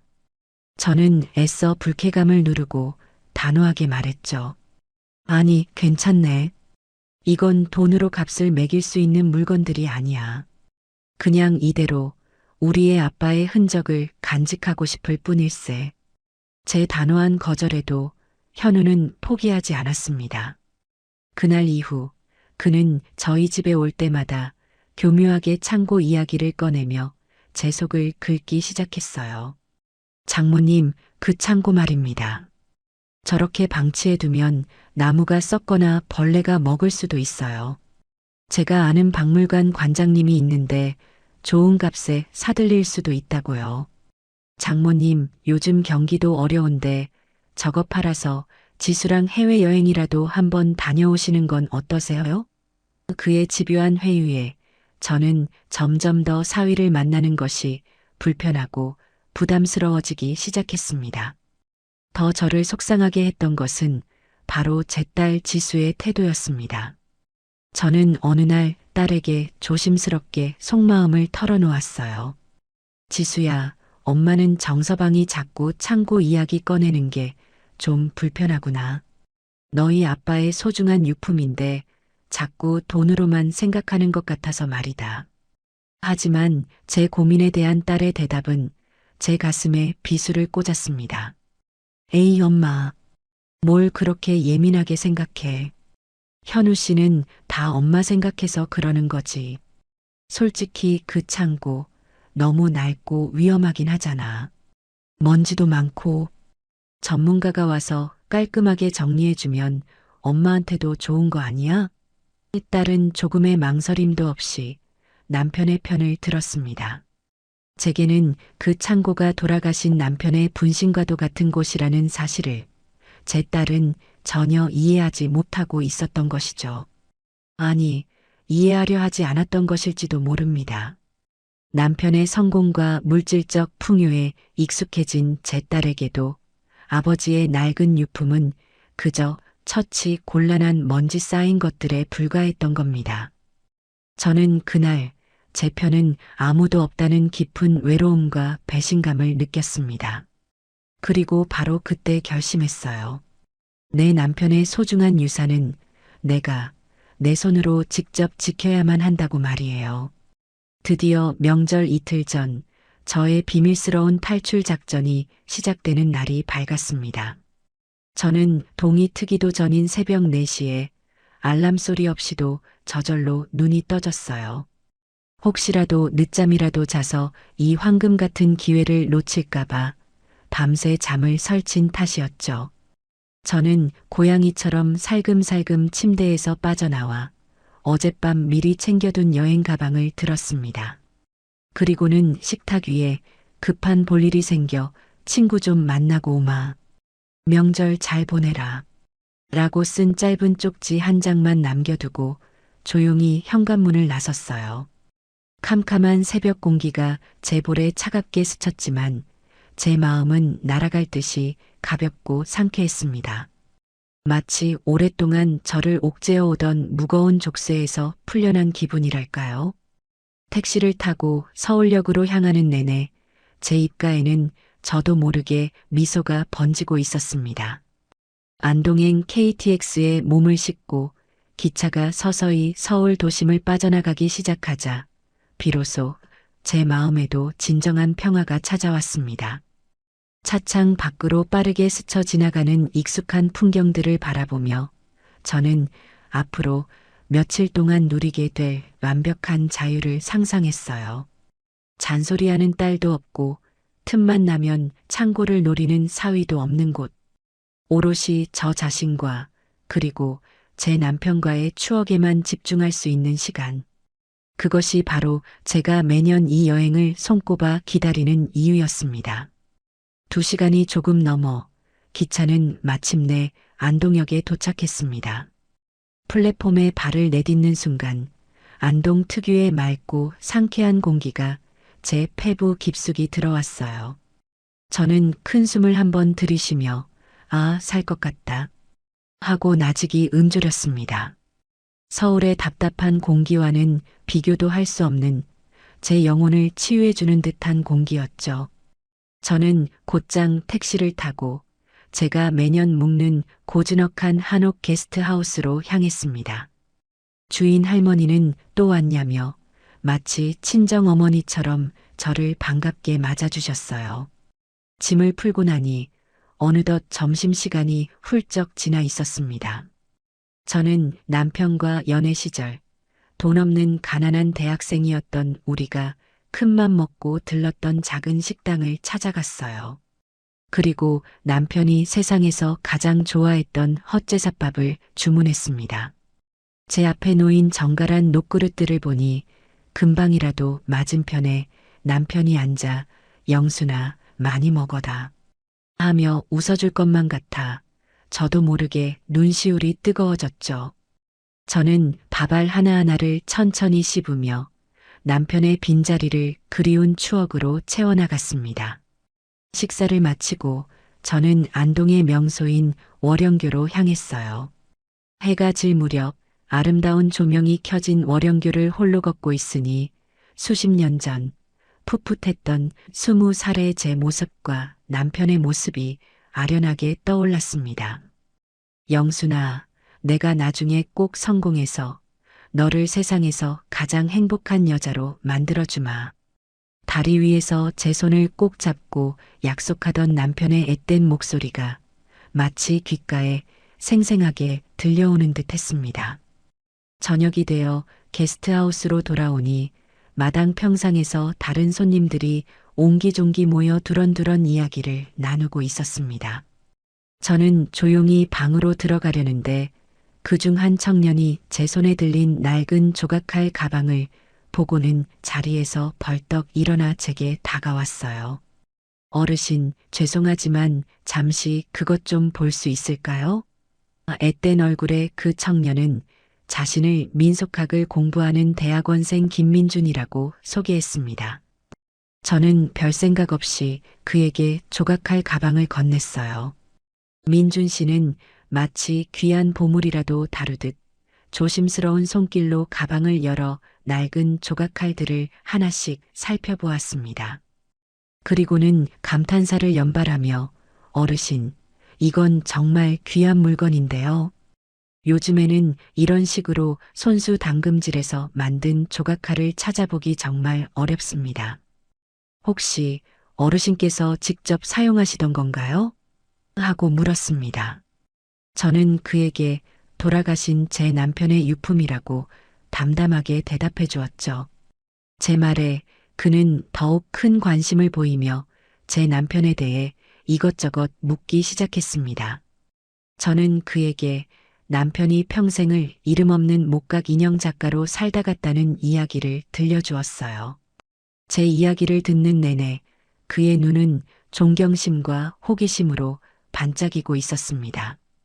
우리는 그날 밤 꽤 오랫동안 평상에 앉아 제 남편의 삶과 예술에 대한 이야기를 나누었습니다. 그렇게 안동에서의 평화로운 하룻밤이 지나고 드디어 지긋지긋한 명절 당일이 밝았습니다. 저는 아침 일찍 일어나 휴대폰을 아예 무음으로 바꿔놓고 게스트하우스를 나섰어요.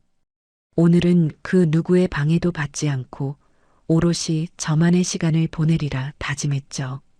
하지만 제 그런 다짐은 그리 오래가지 못했습니다. 안동 시내의 한 찻집에 앉아 여유롭게 쌍화차를 마시고 있는데 주머니 속 휴대폰이 미친 듯이 진동하기 시작했어요. 화면을 보니 역시나 딸 지수였습니다. 받지 않고 버티기를 수십 번, 결국 저는 포기하고 전화를 받을 수밖에 없었습니다. 엄마, 도대체 어디야? 친구 만나러 간다더니 왜 전화도 안 받고 사람을 이렇게 걱정시켜? 수화기 너머로 들려오는 딸의 목소리는 거의 울음에 가까웠습니다. 저는 일부러 아무렇지 않은 척 태연하게 대답했죠. 어머, 우리 딸. 명절인데 바쁘지 않고 엄마한테 전화도 다 했네. 나야 친구랑 잘 있지. 너희야말로 맛있는 거 많이 먹고 명절 잘 보내고 있는 거냐? 제 여유로운 대답에 딸은 더욱 속이 타는 듯 했습니다. 엄마, 지금 그게 문제야? 아침부터 엄마가 없어져서 온 집안이 발칵 뒤집혔다고. 아빠 재산은 어떡하고 친척들은 또 뭐라고 하셔. 바로 그때였어요. 딸의 목소리 너머로 제가 가장 듣기 싫어하는 목소리가 불쑥 끼어들었습니다. 장모님, 저 현우입니다. 지금 어디서 그렇게 싸돌아다니시는 겁니까? 저희가 얼마나 걱정했는지 아세요? 사위의 목소리에는 걱정보다는 자신의 계획이 틀어졌다는 것에 대한 짜증이 노골적으로 묻어 있었습니다. 그리고 아니나 다를까 그는 곧바로 자신의 진짜 속내를 드러냈어요. 장모님, 저희가 장모님 안 계신 동안 그 낡은 창고라도 깨끗하게 치워놓으려고 했는데 문을 굳게 잠그고 가셨네요. 혹시 비밀번호라도 알려주시면 저희가 먼지 하나 없이 싹 정리해 놓겠습니다. 저는 그 뻔뻔하고 속 보이는 요구에 헛웃음이 터져 나왔습니다. 저는 잠시 동안 아무 말도 하지 않았어요. 수화기 너머로 두 아이가 제 대답을 기다리며 안절부절 못하는 것이 느껴졌습니다.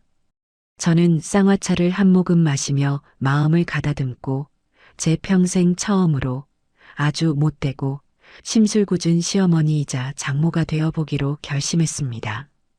저는 일부러 더 밝고 더 명랑하고 더없이 행복한 목소리로 깔깔 웃으며 대답했어요. 어머, 그랬니? 너희들 마음이 참 기특하기도 하구나. 그런데 어쩌나. 나는 지금 안동댐 밑에서 황포도배를 타고 뱃놀이를 하고 있단다. 여기 경치가 어찌나 좋은지 너희들 걱정할 겨를도 없네. 창고는 무슨 내가 돌아갈 때까지 손끝 하나 대지 말고 너희는 너희끼리 명절이나 잘 보내려무나. 그리고는 두 아이가 무어라 더 말할 틈도 주지 않고 보란 듯이 통화 종료 버튼을 눌러버렸습니다. 휴대폰 전원을 완전히 꺼버리고 나니 세상이 다 제 것인 양 그렇게 시원하고 통쾌할 수가 없었어요. 저는 찻집 창밖으로 보이는 안동의 가을 하늘을 바라보며 아주 오랜만에 소리내어 웃었습니다. 그렇게 사위 녀석에게 보란 듯이 전화를 끊어버리고 나니 속이 다 후련했습니다. 하지만 통쾌함도 잠시 제 마음 한구석에는 씁쓸함이 차올랐어요. 명절날 가족과 함께 있지는 못할 망정 이렇게 멀리까지 도망쳐 나와 전화로 신랑이를 버려야 하는 제 신세가 처량하게 느껴졌기 때문이죠. 저는 남은 쌍화차를 마저 비우고 복잡한 마음을 달래기 위해 게스트하우스로 돌아왔습니다. 널찍한 툇마루에 걸터 앉아 가방에서 남편이 만든 작은 목각 인형을 꺼내 손으로 부드럽게 쓸어보았어요. 그러자 제 마음을 어지럽히던 모든 상념들이 거짓말처럼 가라앉고 평온이 찾아왔습니다. 바로 그때였어요. 어르신, 여기 계셨군요. 어제 만났던 젊은 대학원생 김민준 씨가 제 곁으로 다가와 조심스럽게 말을 걸었습니다. 어르신, 혹시 어제 보여주셨던 조각칼 말고 장인어른께서 만드신 다른 작품도 제가 볼 수 있을까요? 제가 잠깐 뵌 것뿐이지만 그 솜씨가 정말 예사롭지가 않아서요. 실례가 안 된다면 꼭 한번 보고 싶습니다. 그의 눈은 거짓없는 순수한 열정과 존경심으로 반짝이고 있었습니다. 사위 녀석의 탐욕스러운 눈빛과는 질적으로 다른 진짜배기의 눈이었죠. 저는 잠시 망설였습니다. 남편의 작품들은 제게는 너무나 사적이고 소중한 영역이었으니까요. 하지만 이 청년에게라면 제 남편의 삶한 조각을 보여줘도 괜찮을 것 같다는 믿음이 들었습니다. 글쎄, 실물은 다 서울 창고에 있어서 대신 내가 찍어둔 사진이라도 괜찮겠는가? 제 말에 민준 씨는 어린아이처럼 얼굴을 환하게 밝히며 고개를 끄덕였습니다. 저는 제 낡은 휴대폰을 꺼내 사진첩 깊숙한 곳에 저장해 두었던 창고 사진들을 그에게 보여주기 시작했어요. 먼지가 뽀얗게 쌓인 선반 위에 크기도 모양도 제각각인 수십 개의 목각, 인형과 동물 조각들이 빼곡히 들어차 있는 사진들이었죠. 사진을 넘겨보던 민준 씨의 표정이 시간이 지날수록 점점 더 심각하게 굳어지기 시작했습니다. 그는 숨소리조차 내지 않고 화면에 코를 박을 듯이 집중해서 사진을 들여다보았어요. 어르신, 잠시만요. 이 사진 조금만 더 확대해 주실 수 있으세요? 그는 학 한 마리가 날갯짓하는 모습을 조각한 작품을 가리켰습니다. 저는 그의 요청대로 사진을 확대해 주었죠. 그러자 그는 거의 비명에 가까운 탄성을 내뱉었습니다. 맙소사. 이건 말도 안 돼. 이 결 좀 보세요. 나무의 결을 그대로 살리면서 마치 살아있는 학의 깃털처럼 표현했어요. 그리고 이음새 하나 없이 통나무 하나를 통째로 깎아서 만드신 거예요. 이런 기법은 그는 흥분을 감추지 못하고 한동안 말을 잇지 못했습니다. 그리고는 제 손을 덥석 잡으며 떨리는 목소리로 물었어요. 어르신, 정말 죄송하지만 이 작품들을 만드신 장인어른의 성함이 어떻게 되시는지 여쭤봐도 될까요? 저는 그의 갑작스러운 행동에 조금 놀랐지만 이내 남편의 이름을 담담하게 말해주었습니다.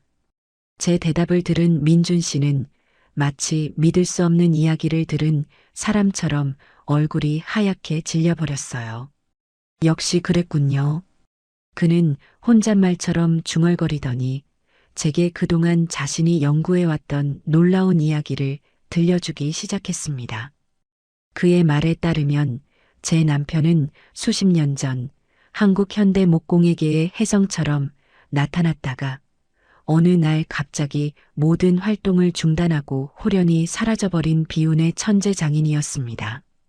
그의 작품은 기존의 전통적인 기법을 따르면서도 그 누구도 흉내낼 수 없는 독창적이고 현대적인 미학을 담고 있어 당시 학계에 엄청난 주목을 받았다고 해요. 하지만 그는 세상의 관심과 명예를 부담스러워했고 결국 모든 것을 뒤로하고 홀로 작업에만 몰두하는 삶을 택했던 겁니다. 남아있는 작품이 단 한 점도 없고 그를 기억하는 사람도 거의 없어 이제는 학계에서만 얼굴 없는 장인이라는 별명으로 전설처럼 전해져 내려오는 인물이라고 했습니다. 저는 민준 씨의 이야기를 들으며 온몸에 소름이 돋는 것을 느꼈습니다. 제 남편이 그저 나무 만지는 것을 좋아했던 무뚝뚝하고 과묵했던 내 남편이 그런 대단한 사람이었다니요. 민준 씨는 제 휴대폰을 돌려주며 거의 애원하는 목소리로 말했습니다. 어르신, 이 창고는 단순한 창고가 아닙니다. 이건 한국 현대 공예사의 잃어버린 한 페이지를 찾을 수 있는 살아있는 보물창고예요. 이건 돈의 문제가 아닙니다. 어르신. 이건 우리가 반드시 지켜내고 세상에 알려야만 하는 소중한 문화유산입니다. 제발 제가 도울 수 있게 허락해 주세요. 그의 진심 어린 외침에 제 마음속에서는 무언가 뜨거운 것이 울컥하고 솟아올랐습니다.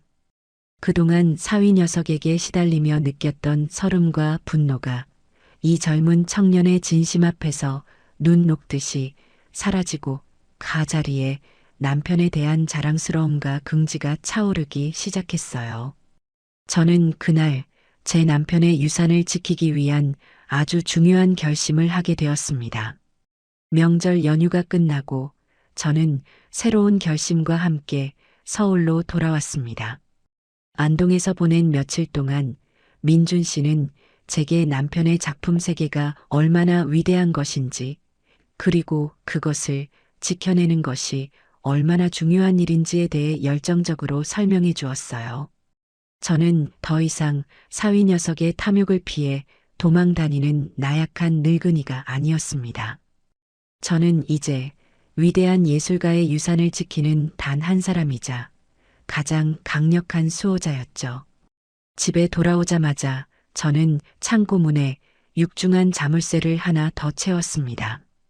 그리고 혹시 모를 사태에 대비해 창고 근처에 작은 감시 카메라도 하나 설치했어요. 아니나 다를까 며칠 뒤 제 휴대폰으로 감시 카메라의 알림이 울렸습니다. 화면을 확인해 보니 사위 현우가 낯선 남자 한 명을 데리고 와 제 창고 문 앞에서 서성이고 있는 모습이 보였어요. 그 남자는 자물쇠를 이리저리 만져보며 문을 딸 수 있는지 살펴보는 듯 했습니다. 저는 그 즉시 집으로 달려갔어요.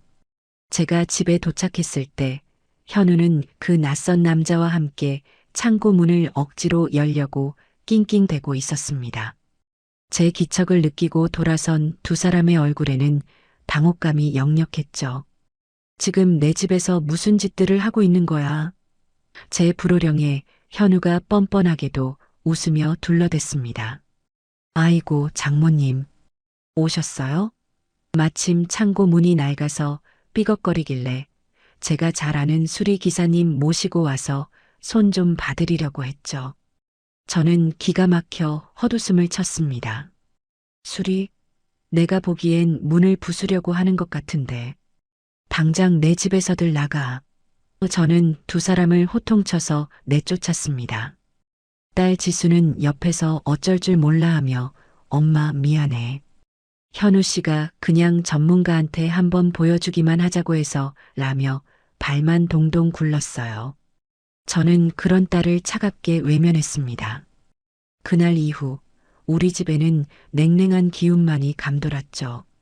며칠 뒤 약속대로 민준 씨가 저희 집으로 찾아왔습니다.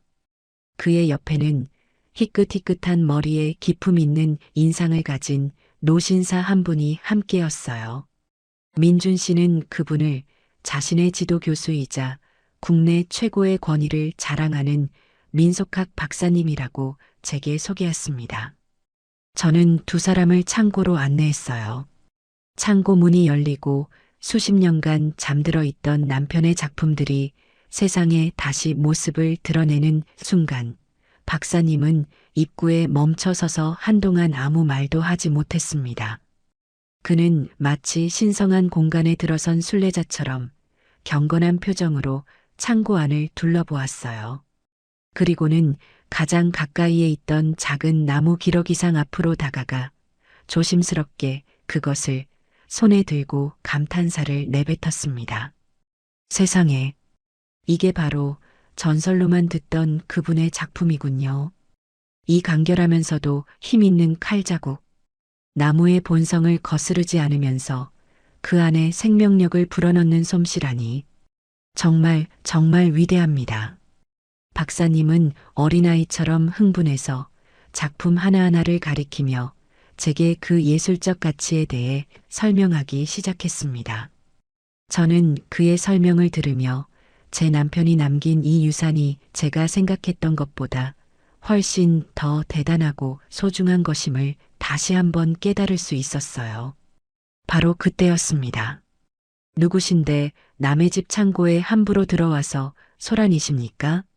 날카로운 목소리와 함께 사위 현우가 어제 그 남자 자신이 전문 감정사라고 불렀던 사내를 데리고 다시 나타났습니다.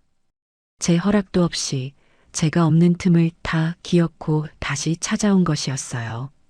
어제와는 달리 잔뜩 멋을 부린 듯 기름 바른 머리에 번쩍이는 시계를 찬 그 감정사라는 남자는 창고 안을 오만한 눈으로 한번 쓱 훑어보더니 콧방귀를 뀌며 말했습니다. 에이, 내가 어제 대충 훑어봤지만 이거 다 땔감으로나 쓸만한 것들이구먼. 솜씨는 좀 있는 것 같은데 작가가 이름이 없으니 예술적 가치는 영 꽝이야, 꽝. 장모님, 제가 좋은 값 쳐서 500만 원에 싹 다 치워드릴 테니 저한테 넘기시죠. 이런 건 빨리 처분하는 게 상책입니다. 그는 마치 저에게 큰 은혜라도 베푸는 듯한 태도로 저를 구슬리기 시작했습니다. 사위 현우는 옆에서 장모님, 이분이 이 바닥에서는 최고 전문가예요. 이분이 그렇다면 그런 거죠. 이 기회에 창고도 비우고 목돈도 챙기시는 게 어떻겠어요? 라며 저를 압박했어요. 그때 가만히 듣고만 있던 박사님이 조용히 입을 열었습니다.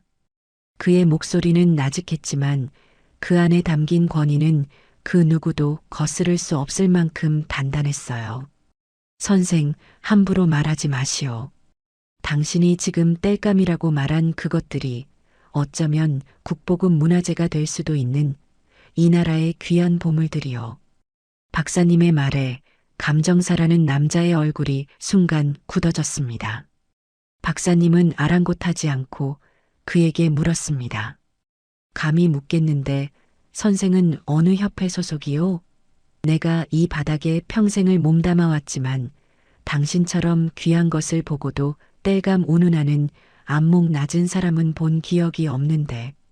박사님의 날카로운 추궁에 남자는 당황한 기색이 역력했습니다. 아, 저는 프리랜서로라며 말을 얼버무리는 그의 모습은 영락없는 사기꾼의 모습이었죠.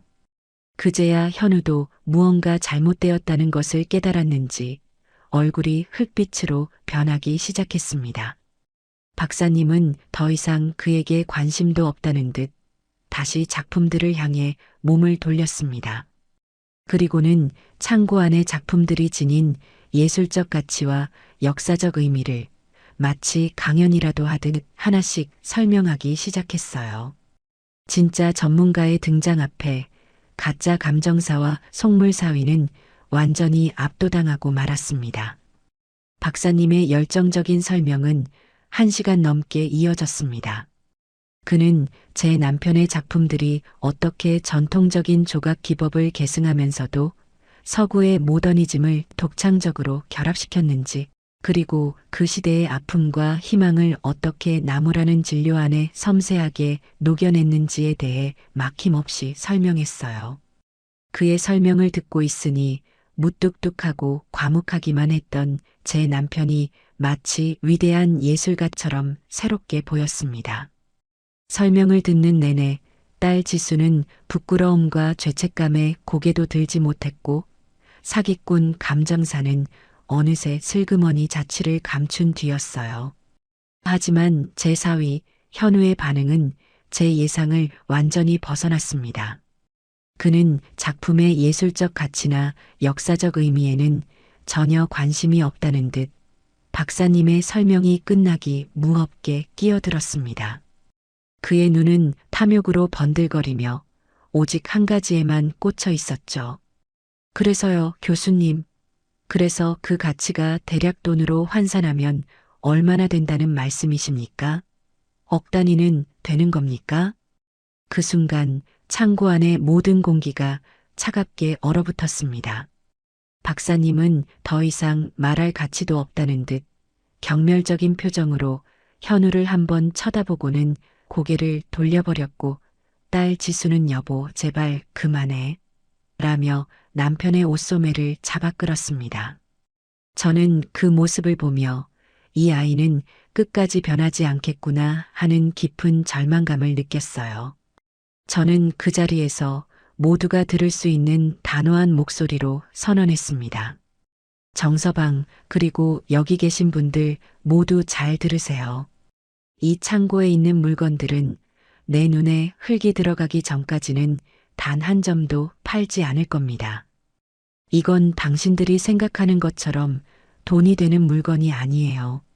이건 한평생 묵묵히 나무만 바라보며 살다간 내 남편의 역사고 내 사랑입니다. 제 선언에 현우는 믿을 수 없다는 듯한 표정으로 저를 바라보았습니다. 바로 그때 박사님의 주머니에서 휴대폰이 울렸습니다. 박사님은 전화를 받더니 잠시 놀란 표정을 짓고는 스피커폰으로 전환했어요. 박사님, 시청 문화재과 과장입니다. 방금 박사님께서 보내주신 자료를 보고 너무나 놀라 연락드렸습니다.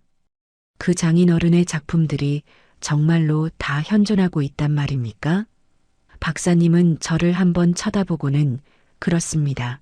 과장님. 제가 지금 바로 그 역사적인 현장에 있습니다.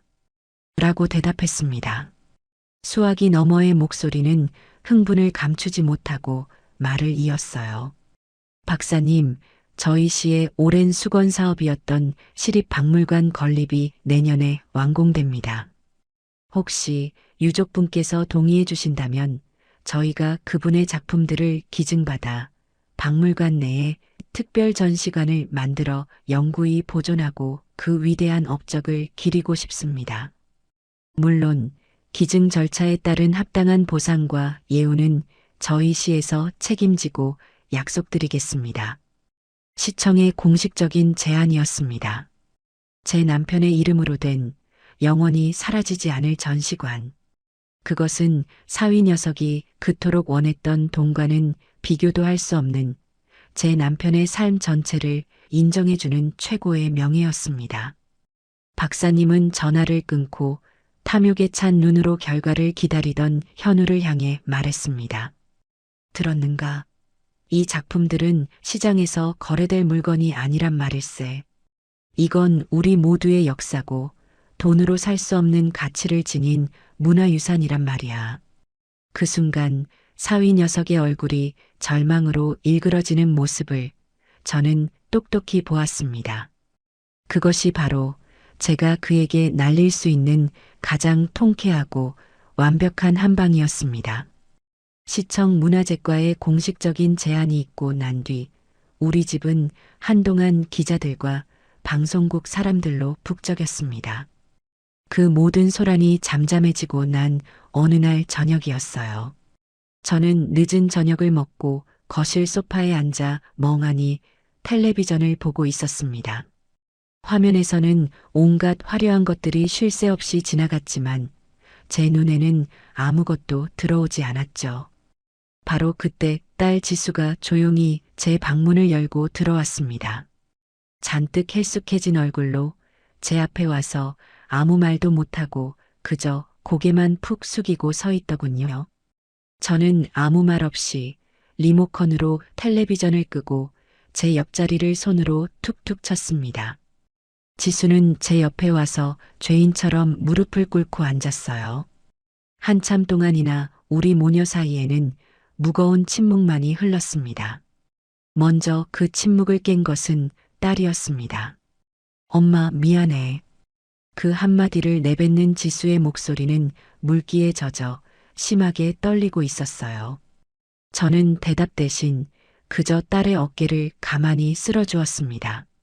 그러자 지수는 그동안 꾹꾹 눌러왔던 감정의 둑을 터뜨리며 어린아이처럼 제 어깨에 기대어 울기 시작했습니다. 내가 정말 나쁜 딸이야, 엄마. 아빠가 남겨주신 저 소중한 공간을 나는 그냥 낡고 돈 안 되는 짐이라고만 생각했어. 현우 씨가 돈 잘 벌어다 주니까 그게 최고인 줄 알고 아빠의 마음을, 엄마의 슬픔을 하나도 헤아리지 못했어. 내가 정말 죽일년이야. 딸은 자신의 가슴을 치며 오열했습니다. 저는 그런 딸의 등을 토닥이며 가만히 그 울음을 다 받아주었어요. 지수야, 그만 울어. 엄마 마음 아프다. 아니, 엄마. 나 더 울어야 돼. 울어도 싸. 나는 아빠한테도 엄마한테도 너무 큰 죄를 지었어. 현우 씨가 그 창고 물건들 돈 된다고 했을 때 나는 엄마가 고집 부린다고만 생각했어. 아빠의 추억보다 우리 노후 자금이 더 중요하다고 생각했던 거야. 내가 어떻게 그런 생각을 할 수 있었을까? 내가 아빠 딸이 맞나 싶어. 그 눈물은 비단 저에게 하는 사과뿐만이 아니라 하늘에 있는 제 남편이자 자기 아빠에게 보내는 뒤늦은 참회의 눈물이라는 것을 알았기 때문입니다. 한참을 울어 조금 진정이 된 지수가 제 품에서 떨어져 자신의 방으로 향했습니다. 그리고 잠시 후 먼지가 뽀얗게 쌓인 작은 나무 상자 하나를 들고 다시 제 앞에 앉았어요. 엄마, 이거 기억나? 지수는 떨리는 손으로 상자를 열었습니다. 그 안에는 세월의 흔적을 고스란히 간직한 손바닥만 한 크기의 작은 나무 말 한 마리가 들어 있었어요. 말의 귀퉁이는 닳아 반질반질했고 꼬리 부분은 부러졌는지 없었습니다. 내가 초등학교 입학할 때 아빠가 밤새워서 깎아준 말이잖아. 친구들이 다 예쁜 플라스틱 인형 가지고 다닐 때 나만 아빠가 만들어준 이 나무 말을 가지고 논다고 맨날 울고불고 했는데 아빠는 그때마다 속상한 내색 한 번 안 하고 우리 지수 말은 세상에 딱 하나밖에 없는 거야 하면서 내 머리를 쓰다듬어 주셨지. 그때는 그 말이 그렇게 듣기 싫었는데 지금 생각해보니 아빠 말이 맞았어. 이건 세상에 정말 딱 하나밖에 없는 거였는데. 근데 나는 이 소중한 걸 이 서랍 깊숙한 곳에 처박아 두고 까맣게 잊고 살았어. 엄마. 아빠를 잊고 살았던 것처럼. 지수는 그 나무 말을 가슴에 품고 다시 한번 소리 없이 눈물을 흘렸습니다. 저는 그런 딸의 손을 따뜻하게 잡아주었습니다. 그리고 서랍장에서 낡은 사진첩 하나를 꺼내왔어요. 사진첩을 넘기자 낡고 빛바랜 사진들 속에서 젊은 시절의 남편과 어린 지수의 모습이 환하게 웃고 있었습니다. 남편이 서툰 솜씨로 지수의 머리를 따아주는 사진, 지수가 자기가 만든 것보다 더 삐뚤빼뚤한 카네이션을 달아주자 남편이 한박 웃음을 짓는 사진, 그리고 창고에서 함께 나무를 만지며 행복해하는 부녀의 모습이 담긴 사진까지. 우리는 한 장 한 장 사진을 넘기며 한참 동안이나 잊고 있던 과거를 추억했습니다. 저는 지수에게 남편이 딸을 얼마나 사랑했는지, 그리고 그 창고의 나무 하나하나에 딸을 위한 어떤 마음을 담았는지에 대한 이야기를 들려주었어요. 너희 아빠는 돈 버는 재주는 없었어도 나무 안에 사람 마음을 담는 재주는 천재였단다. 저 창고에 있는 모든 것들은 사실 다 너를 위해 만든 것이나 다름없어. 네가 언젠가 시집가서 아이를 낳으면 그 아이에게 물려주고 싶다며 그렇게 수십 년간 홀로 만들어온 너희 아빠의 세상이었지. 제 이야기에 지수는 더욱더 목이 메어왔습니다. 그날 밤 우리 모녀는 그렇게 서로의 상처를 보듬고 서로의 눈물을 닦아주며 아주 오랜만에 다시 하나가 되었습니다. 지수는 눈물을 닦고 제게 말했어요. 엄마, 이제부터라도 내가 잘할게. 아빠의 소중한 마음 내가 지킬게. 그리고 엄마 옆에서 내가 평생 속죄하며 살게. 저는 그런 딸의 손을 꼭 잡아주었습니다. 속죄는 무슨, 너는 그냥 네 아빠가 너를 얼마나 사랑했는지 그것만 잊지 않고 살아주면 돼. 그것이 최고의 효도다. 제 남편의 작품 기증 소식은 지역 신문의 작은 기사로 시작해 순식간에 전국의 주요 뉴스로 퍼져나갔습니다. 수십 년간 숨겨져 있던 비운의 천재 장인, 남편의 유산을 지켜낸 위대한 아내, 돈보다 예술을 택한 감동적인 사연. 사람들은 제 이야기에 열광했고 저는 하루아침에 유명 인사가 되어버렸어요. 집 앞에는 매일같이 기자들이 진을 쳤고 방송국에서는 저를 다큐멘터리의 주인공으로 섭외하고 싶다며 연일 연락이 걸려왔습니다.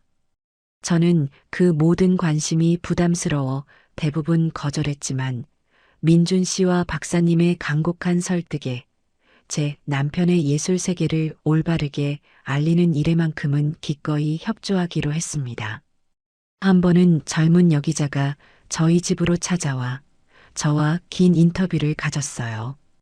어르신, 솔직히 그 작품들의 금전적 가치가 수십억 원에 달할 수도 있었다는데 아깝지는 않으셨나요? 라는 조심스러운 질문에 저는 웃으며 대답했습니다. 아깝다니요. 내 남편의 인생이 담긴 물건인데 그걸 어찌 돈과 바꿀 수 있겠어요. 수십억이 아니라 수백억을 준다 해도 나는 내 남편의 작은 나무 조각 하나와도 바꾸지 않았을 겁니다. 내 남편의 작품은 돈으로 값을 매길 수 없습니다. 그 가치를 굳이 아셔야겠다면 한평생 묵묵히 자기 길을 걸어온 한 남자의 인생, 그리고 그런 남편을 평생 사랑하고 존경했던 한 여자의 사랑, 그것이 바로 내 남편 작품의 진짜 가치입니다. 제 인터뷰 기사가 나가자 세상은 저를 더욱 존경의 눈빛으로 바라보기 시작했습니다. 반면 제 사위 현우의 인생은 정반대의 방향으로 흘러가고 있었습니다. 골동품과 민속품을 거래하는 그 바닥은 생각보다 좁고 소문은 발보다 더 빨랐죠. 장모의 유산을 탐내 사기꾼 감정사까지 동원했던 속물, 국보급 문화재를 땔감 취급했던 무식한 장사치. 현우의 이름 앞에는 그런 부끄러운 꼬리표들이 따라붙기 시작했습니다. 그를 신뢰하던 고객들이 하나둘씩 등을 돌렸고 동업자들은 그와의 거래를 끊었습니다. 한때는 업계의 유망주로 불리던 그는 이제 아무도 거들떠보지 않는 웃음거리로 전락하고 만 것이에요. 한 번은 현우가 재기를 노리고 큰맘 먹고 참여한 골동품 경매장에서 유력한 경쟁자가 그를 향해 보란 듯이 이렇게 비아냥거렸다고 합니다. 어이, 정 사장, 요즘은 땔감으로 쓸만한 국보 없나? 있으면 나한테 좀 싸게 넘기시게. 우리 집 아궁이에 불쏘시개로 쓰면 딱 좋겠네. 그 말에 경매장 안의 모든 사람들이 그를 보며 비웃었고 현우는 얼굴이 시뻘개진 채로 경매장을 뛰쳐나올 수밖에 없었다고 해요. 딸 지수의 말에 따르면 그는 그날 이후로 완전히 무너져 매일 밤 술에 취해 들어와 내가 뭘 그렇게 잘못했냐며 울부짖는다고 했습니다. 시간이 흘러 마침내 시립박물관에 김진우 목공의 특별관이 문을 여는 날이 되었습니다. 개막식은 수많은 기자들과 문학의 인사들이 참석한 가운데 아주 성대하게 치러졌어요. 시장님과 박물관장, 그리고 박사님이 차례로 연단에 올라 제 남편의 위대한 예술혼을 기리는 축사를 했습니다. 저는 검은 한복을 곱게 차려입고 남편의 영정사진을 품에 안은 채 가장 앞자리 귀빈석에 앉아 그 모든 광경을 지켜보았습니다. 제 차례가 되어 연단에 올라갔을 때 저는 미리 준비한 원고 대신 제 진심을 담아 짧게 말했어요. 제 남편은 살아생전 단 한 번도 세상의 인정을 바라지 않았습니다. 그저 나무가 좋아서 나무를 만지는 순간이 행복해서 평생을 묵묵히 나무와 함께 살다 간 사람입니다. 오늘 이렇게나 많은 분들이 그의 삶을 기억해 주시니 하늘에 있는 그 사람도 분명 기뻐할 겁니다. 고맙습니다. 제 말이 끝나자 장내에서는 우레와 같은 박수갈채가 터져 나왔습니다. 그 순간 제 눈에 행사장 가장 뒤쪽 기둥 뒤에 숨어 이쪽을 바라보고 있는 한 남자의 모습이 들어왔습니다. 초대받지 못한 손님, 바로 제 사위 현우였습니다.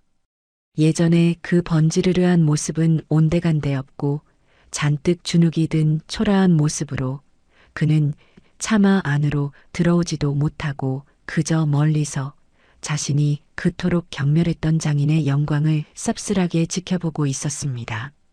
그 모습을 보니 통쾌함보다는 어쩐지 서글픈 마음이 더 크게 들었습니다.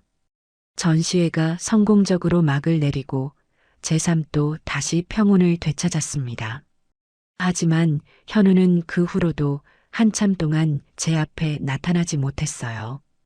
딸 지수는 거의 매일같이 저희 집으로 찾아와 저를 돕고 말벗이 되어 주었습니다. 그리고 올 때마다 조심스럽게 현우의 이야기를 꺼내놓곤 했죠. 엄마, 그 사람 요즘 정말 이상해. 매일 밤 아빠에 대한 책들을 찾아서 읽고 주말에는 인사동이나 박물관 같은 데를 혼자 돌아다니는 것 같아. 얼마 전에는 작은 목공소에 찾아가서 뭘 배우고 싶다고 기웃거리다가 쫓겨나기도 했대. 저는 딸의 말을 그저 묵묵히 듣기만 할 뿐 아무런 대답도 하지 않았습니다. 아직은 그 아이를 용서할 마음의 준비가 되지 않았기 때문이에요. 엄마, 그 사람 한 번만 만나주면 안 될까? 정말 많이 반성하고 있어. 엄마한테 꼭 무릎 꿇고 사죄하고 싶대. 딸의 간곡한 부탁에도 저는 그저 고개만 가로저을 뿐이었습니다. 그러던 어느 날 딸 편에 현우가 보낸 것이라며 두툼한 편지 봉투 하나가 전달되었습니다. 저는 그 편지를 읽지 않고 서랍 속에 넣어둔 채 며칠을 보냈어요. 하지만 자꾸만 그 편지가 눈에 밟혀 결국 어느 날 밤 저는 편지를 꺼내 읽기 시작했습니다. 죄인 정현우 올림이라는 문장으로 시작된 편지에는 서툴고 투박한 글씨로 그의 진심 어린 반성과 후회가 구구절절하게 적혀 있었어요. 그는 자신이 얼마나 어리석고 탐욕스러운 인간이었는지 돈이 세상의 전부라고 믿으며 살아온 자신의 지난 날이 얼마나 부끄러운지에 대해 고백했습니다. 장모님, 죄인 정현우입니다. 무슨 말로 이 죄를 사해야 할지 몇 날 며칠을 고민했지만 결국 이렇게 펜을 드는 것 외에는 아무런 방법도 찾지 못했습니다. 장모님, 저는 그날 개막식에서 장모님과 그리고 장인어른의 영정 사진을 보며 깨달았습니다. 제가 그토록 손에 쥐고 싶었던 성공이라는 것이 얼마나 허망하고 부질없는 것인지를요. 저는 돈으로 살 수 있는 것들만 줬다가 정작 돈으로 살 수 없는 가장 소중한 것들, 가족의 사랑과 사람의 마음을 모두 잃어버렸습니다. 저는 장인어른의 작품들을 보며 그 가치를 돈으로 환산할 생각에만 눈이 멀어 있었습니다. 하지만 이제야 장인어른께서 왜 평생을 가난한 몫으로 사셨는지, 그 창고의 나무 조각들이 장모님께 어떤 의미였는지 아주 조금은, 정말 아주 조금은 알 것 같습니다. 장인어른은 나무를 깎은 것이 아니라 당신의 삶과 장모님을 향한 사랑을 깎으셨던 것이더군요. 저는 감히 용서를 구하지 않겠습니다. 다만 제 어리석음을 평생 반성하며 살아가겠습니다. 부디 장모님께서는 언제나 건강하시기를 멀리서나마 빌겠습니다. 편지의 마지막 장을 덮었을 때 제 눈가에는 저도 모르게 눈물이 맺혀 있었습니다. 그의 진심이 서툰 글씨를 넘어 제 마음속으로 전해져 오는 듯 했어요. 편지와 함께 작은 상자 하나가 더 있었습니다. 상자를 열어보니 그 안에는 아주 서툰 솜씨로 깎아 만든 작은 목각 인형이 들어 있었어요. 아마도 제 남편의 작품을 흉내내어 그가 밤새 직접 깎아 만든 것이겠지요. 인형은 여기저기 흠집투성이에 모양도 볼품없었지만 저는 그 어떤 명품 선물보다도 그 서툰 인형이 더 갇히게 느껴졌습니다. 저는 그 인형을 남편의 유품인 목각 인형 옆에 나란히 놓아두었어요. 그리고 다음 날 아침 저는 딸에게 전화를 걸었습니다. 지수야, 이번 주말에 정서방이랑 같이 집으로 저녁 먹으러 오너라. 수화기 너머로 딸의 놀란 숨소리가 들려왔습니다. 마침내 다음 명절이 돌아왔습니다. 예년 같았으면 저는 벌써 안동행 기차표를 끊어놓고 가방을 싸고 있었을 테지요. 하지만 그해 추석, 저는 어디로도 도망가지 않았습니다. 대신 아침 일찍부터 부엌에 서서 찾아올 딸과 사위를 위해 정성껏 명절 음식을 준비했어요. 약속한 저녁 시간이 되자 두 아이가 현관문을 열고 들어섰습니다. 현우는 제 얼굴을 차마 똑바로 쳐다보지 못하고 장모님, 저 왔습니다. 라며 고개를 푹 숙였어요. 그의 손에는 값비싼 선물 세트 대신 그가 직접 농사지었다는 작은 과일 상자 하나가 들려 있었습니다.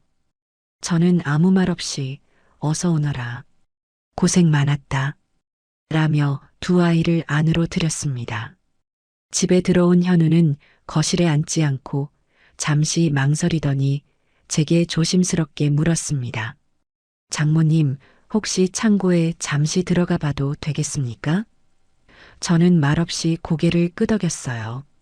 현우는 마치 성소에 들어가는 사람처럼 신발을 벗고 조심스럽게 창고 안으로 들어갔습니다. 그리고는 한참 동안이나 남편의 작품들을 하나씩 둘러보며 깊은 생각에 잠겨 있었어요. 잠시 후 그는 어디선가 낡은 걸레를 찾아와 먼지가 쌓인 연장들과 작품들을 하나씩 정성껏 닦기 시작했습니다. 돈이 될까 싶어 눈을 번뜩이던 예전의 그 모습이 아니었어요. 그의 눈에는 한 위대한 장인에 대한 진심 어린 존경심이 가득 담겨 있었습니다. 그는 낡은 조각칼 하나를 집어들고 제게 물었습니다. 장모님, 이 칼은 장인어른께서 어떤 작품을 만드실 때 주로 쓰셨던 겁니까? 칼날의 모양이 참 독특합니다. 저는 그의 질문에 남편이 그 칼로 지수의 나무말을 만들어주던 날의 이야기를 들려주었어요. 현우는 제 이야기에 귀를 기울이며 연신 고개를 끄덕였습니다. 저는 조용히 부엌으로 가 따뜻한 찬물을 끓였습니다. 그리고 찻잔 2개를 들고 창고로 향했어요. 제가 내민 찻잔을 현우는 두 손으로 공손히 받아들었습니다. 목이 마를 게다. 천천히 마시거라. 제 말에 현우는 감사합니다, 장모님. 이라며 낮은 목소리로 대답했습니다. 우리는 한참 동안이나 아무 말 없이 남편의 흔적이 가득한 그 공간에서 함께 차를 마셨습니다. 차를 다 마시고 제가 먼저 침묵을 깼습니다.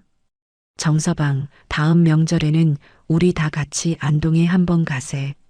제 갑작스러운 제안에 현우가 놀란 눈으로 저를 쳐다보았습니다. 저는 그의 눈을 똑바로 바라보며 말을 이었어요. 자네가 돈으로만 보았던 그 작품들이 어떤 흙과 바람 속에서 태어났는지, 자네 장인어른이 어떤 젊은 시절을 보내며 어떤 꿈을 꾸었는지, 이제는 자네도 알았으면 해서 그러네.